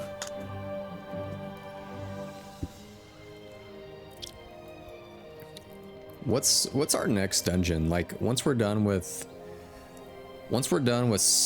excuse me, Temple of Atal Hakar, then it's into Blackrock Depths, which I feel like we're gonna have a ton of quests for that place because I think that's a really, really big dungeon. But there's a lot of really good pieces out there for that. Let's see what that's pretty neat. Yeah. What's the last boss? The Emperor? To be honest, I didn't even know that I could scroll down because I didn't realize that there's that many bosses in this. But you can scroll down because there is that many bosses in here. Oh, that's so cool. This mace, Iron Foe. Oh, it even lights up, dude. That's so cool. Chance on hit grants 2 extra attacks on your next swing. That's really, really cool. Wow. Wow. So that can drop from the Emperor. What about the Princess here? The Ebon Steel. Magmus. Man, Lava Stone Hammer. That looks really, really fun to have. Cause look, that is definitely, that is a very paladin hammer. Strength, stamina, intellect, and it increases damage and healing by magic spells. That's crazy. Yeah, there's so many bosses in this place. It's overwhelming. That's gonna be like a whole stream just running that dungeon. All right, onto the ship, and then from there we'll head to the hinterlands. But it'll be good. It'll be good to do all those quests together and explore Blackrock Depths. It's gonna be a fun one to learn. I feel like there's just so much in that place. Let's check out the face of this gnome. Oh, they even have like a little Murloc guild tabard, it looks like. Jeez. Oh, okay, so they're part of the guild Murlocalypse. Okay, that makes a lot more sense. Super neat.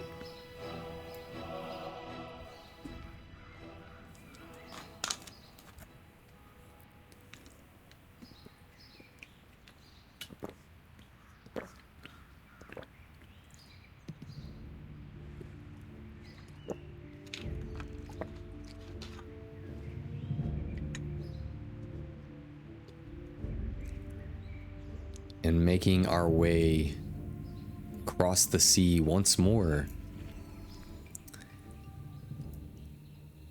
past the Great Sea,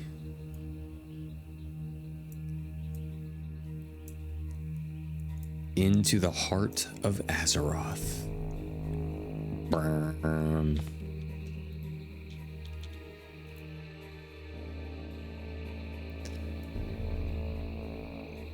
Guys, I'm starting to feel a little bit more high level with this two-handed sword. It makes me feel a little bit more like oomph, you know what I'm saying?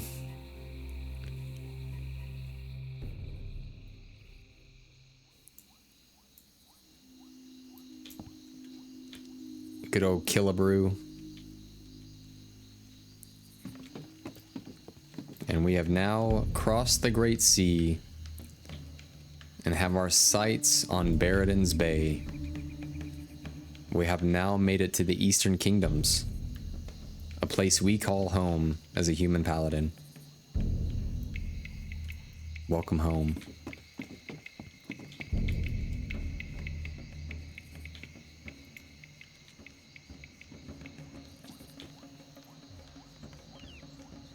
This time I'm not gonna jump until this boat has stopped. All right, now we've made it, officially made it over here. All right. I am not swimming that entire length again to get to the flight path.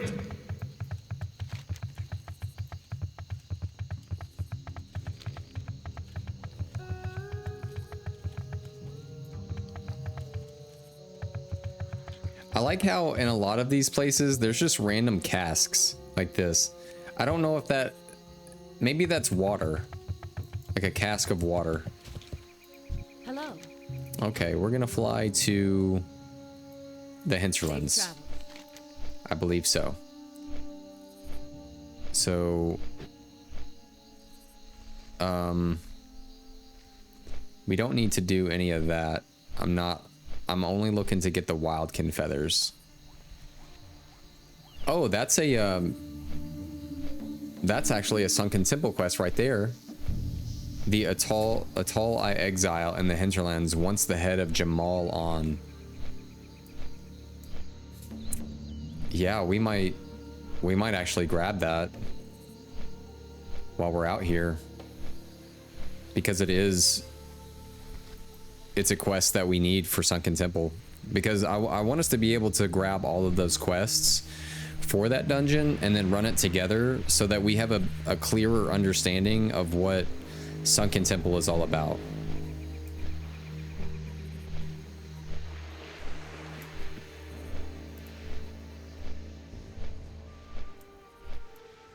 Someone just linked this quest in my guild.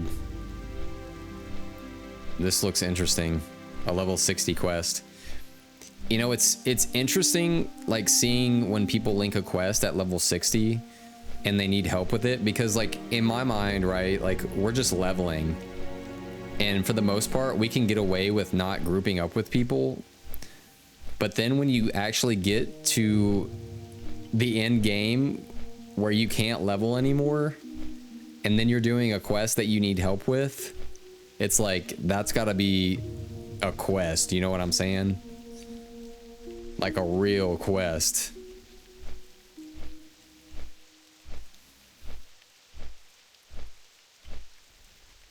Which we'll be there at that point, at some point. Like, guys, we only have 8 levels to go before we're level 60. And that's just the beginning, right? That unlocks so much for us, so much potential to explore the world. Like, we're not going to stop questing and exploring the world just because we're level 60. Like, we're going to go to every zone. We're probably going to do every quest in the game, just so that we have a broad experience of what World of Warcraft is, and just to really understand the world and get what's going on. So by the time that we go into the Burning Crusade, we have built a really good knowledge base of just the world, and it'll be really fun. Oh, I didn't even notice this. That is one giant eagle sculpture. I have never seen this before. Dude, check this out. It is one giant eagle sculpture into the mountain that's like perched on this. Dude, So cool. Absolutely mind-blowing. Let's see if we can get a better look at it, though. Maybe we need to be, yeah, a little bit further down. Here, let's see if we can see it from here. Well, there's trees in the way right there. Can be first person. Yeah, you can. Oh, I'm sure we'll see it even from even farther away. But it looks like we have those wildkin pretty much everywhere throughout here.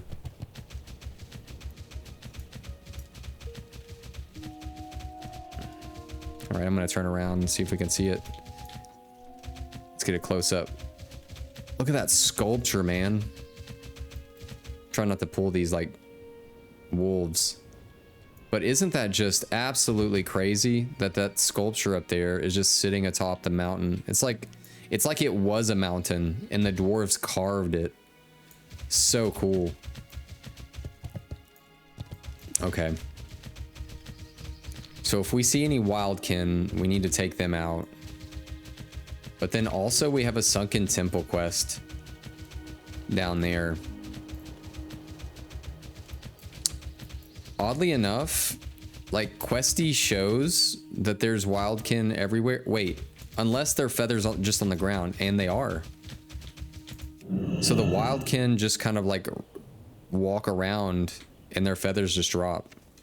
Okay, well, I'm actually kind of glad, to be honest, that we don't have to kill them for their feathers. That makes a little bit more sense now. Because he wants to study the feathers. He doesn't necessarily want to kill the wildkin.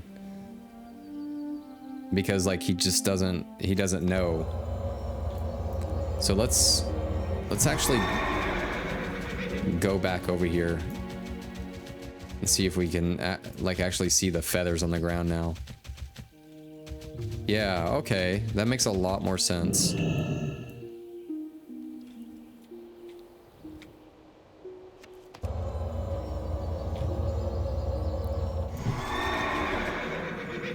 So he's gonna study these feathers and see if they're really created by a loon.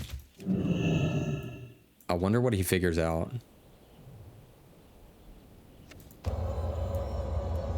Because there's a lot of feathers.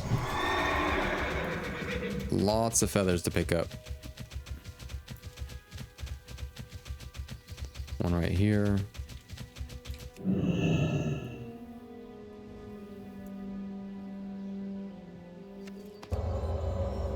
Alright, let's see. Move on. We'll move on a little ahead here. And just be on the watch. Because I definitely want to get to the crocodile to take a photo.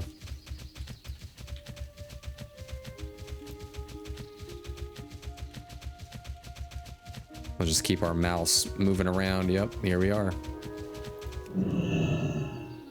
There's the vicious owl beast.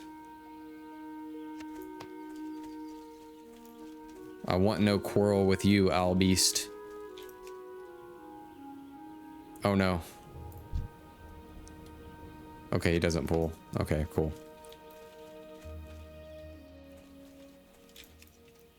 But then it looks like we have a night elf. Yeah, a night elf outpost up here too.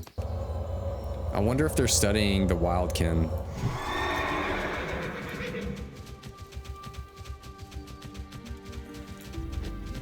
That would make sense to me. The High Vale's outrunners. Well, let's see if we can get away with not pulling things.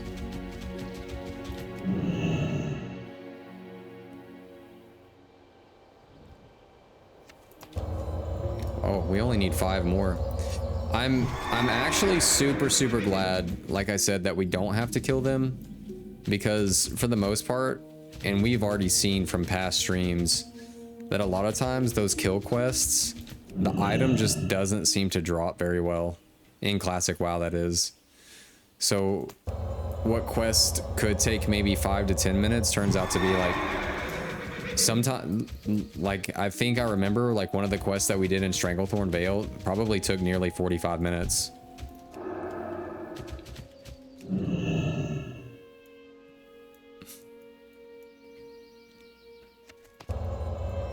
But we were also in a party grouped up, so I don't know if that also like hurt our chances.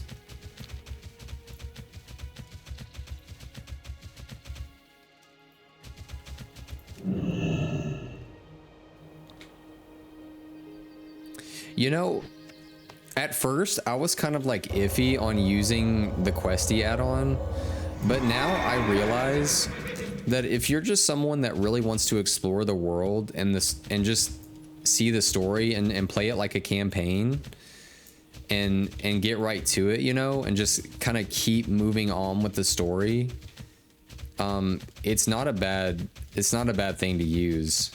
It's really not. It keeps the story flowing for you because you're able to see where the quests are and constantly be able to like keep moving forward with your own story and the world as well. You don't have to constantly be guessing out like where quests are, and you actually get to see where everything is quest wise, which makes it a lot more. Now that I see it, I feel like it makes it a lot more fun. Should we head back and get that? I don't know. Let's see how far it takes us in here. Because if we have to fight through all kinds of stuff to get that quest, I probably won't get it just yet. I'm definitely gonna get this Mithril though. Mithril is too special for us right now not to get.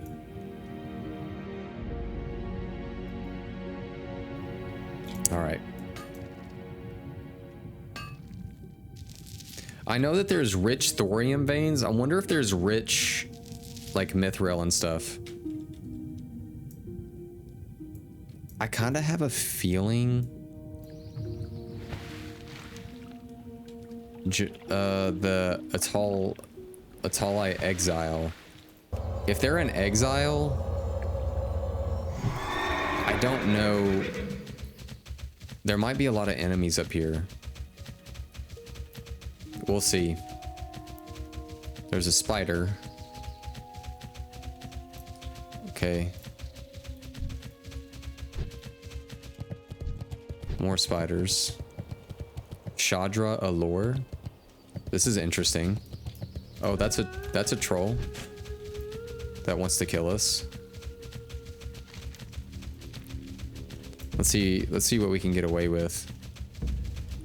I wonder why those. You see how it doesn't have their nameplate above them? Wonder why that is. Okay, so this is supposedly up here somewhere. Oh, right over here.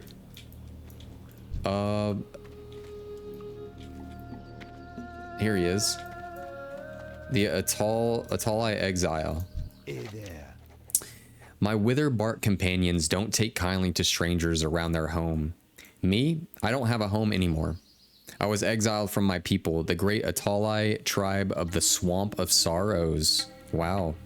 Our spiritual leader, Jamal An, had what he called a prophecy. He believes the summoning of the god Hakar will bring the Atali immortality.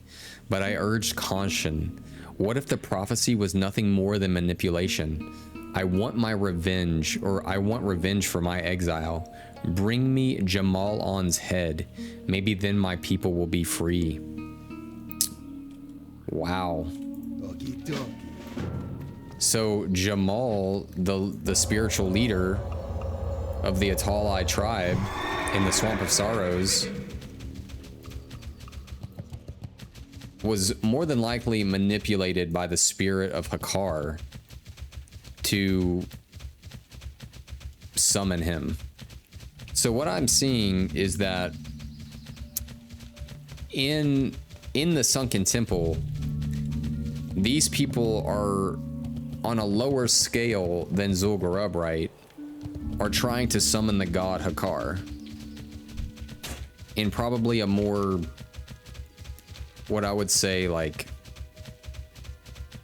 less fashionable way because I don't know much about Zul'Gurub, but I do know that the end boss is Hakar, right? So they end up actually summoning the god that you have to defeat, right?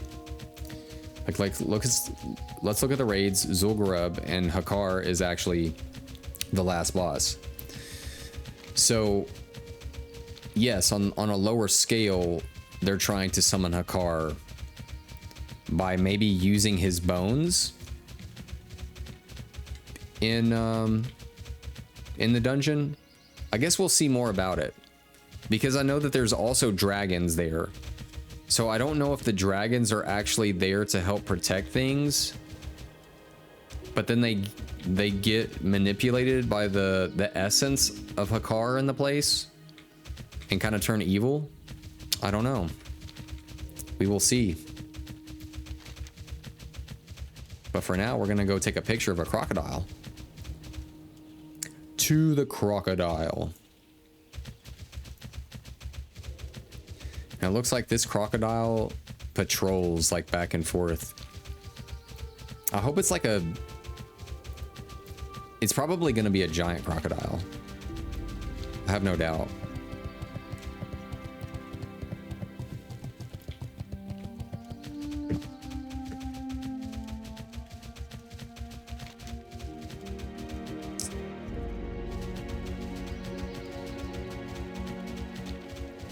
Ooh, what is this? Ooh, another mithril deposit? Heck yeah.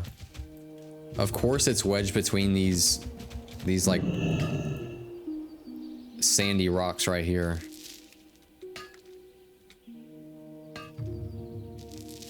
Yes, I will take all of the mithril. Yes, please.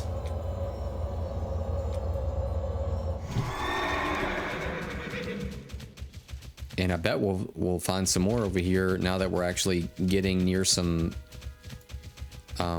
like mountainous ridges and stuff.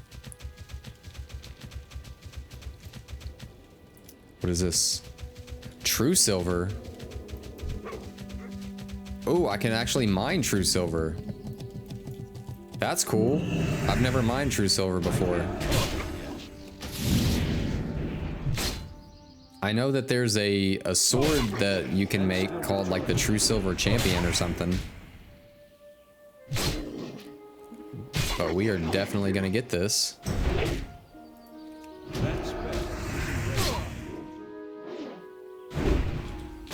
See if we can, where's our, oh, that's, our Hammer of Wrath was nowhere to be seen on my bar until it was.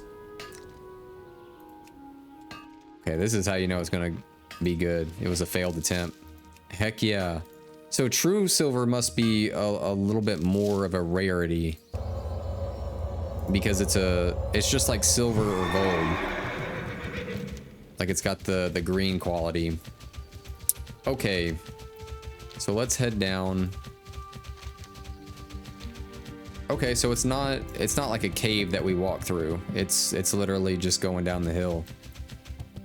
What is all this? There's so many like leaves and stuff here. Oh my gosh, I wonder if that's from the crocodile. Like,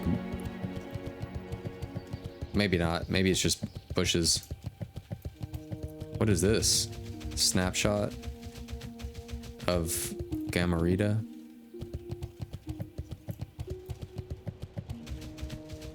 Okay, so it patrols back and forth though. So it's definitely around here. Wait, is it a crocodile? Or is it it might be a tortoise.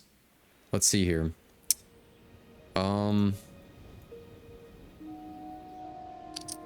Of Gamarita. Okay, I guess we'll see. Maybe let's do /target Gam. Not yet. I'll go down the patrol route and see. Maybe it's one of those things that we'll know when we see it.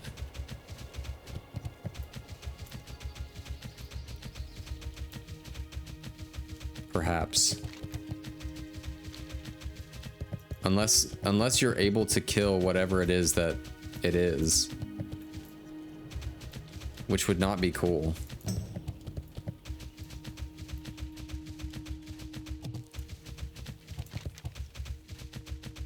Yeah, that would not be fun.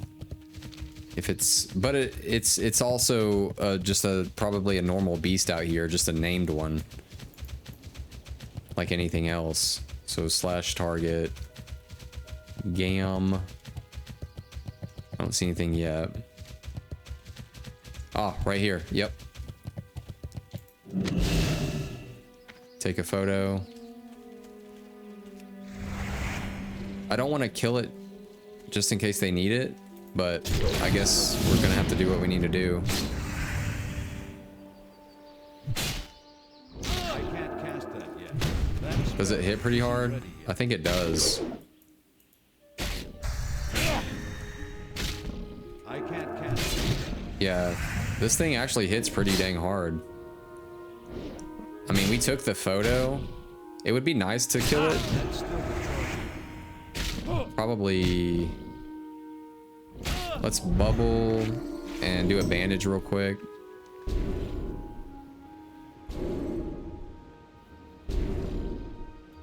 That spell isn't ready. And then, okay, I don't think we can. We're gonna do a holy light. Okay. Getting low on mana though. I do have a mana potion.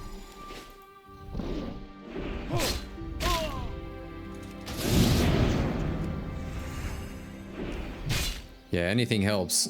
If it's Hammer of Justice, we'll do what we can.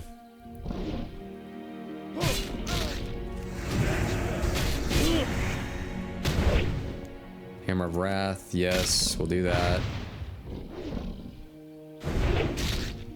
That's still the trophy. Well, we're doing it. We did it. Oh, what? We have a quest here. What in the world? This parcel of goods you found in the Woodpaw Knoll camps was supposed to be delivered to the small way station of Thalanar in southeastern Fairless. Regardless of the missing courier's fate, the task of delivering the parcel remains unfinished. Examining the parcel in detail reveals a handwritten name of Falfindel Waywarder on the outside of the packaging. Perhaps this is the parcel's ultimate recipient. Interesting. So I guess there was multiple bags because one of them was the couriers, right? Who we rescued. And the other one was probably someone different, which was this person, the undelivered parcel person. Well, that's crazy. Okay, so we got our snapshot. I think we're done in the hinterlands now, for right now. So what we'll do is we'll actually just go ahead and herd to Stormwind instead of like going all the way back over there. And this should put us in a pretty good location to roll on out, because we're not gonna have, we only have about 11 minutes left on stream, so we're not gonna have enough time to fly over and turn in our quests and everything. Let me see.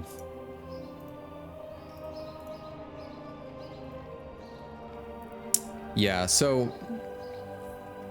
what I'll do is we'll go ahead and end just a little bit early today, just because I'm excuse me, I just know that we won't be able to resume our questing within the next 10 minutes, just because of like travel time and everything. But next time I start my stream, we'll be placed over there in Rutheran village so that we can turn those quests in and talk to Aerolus and everything, and just kind of jump right into the action. But guys, it was a super cool stream today. I was glad that we were able to kind of get through Feralus a little bit more today and get our little pet. Where is it?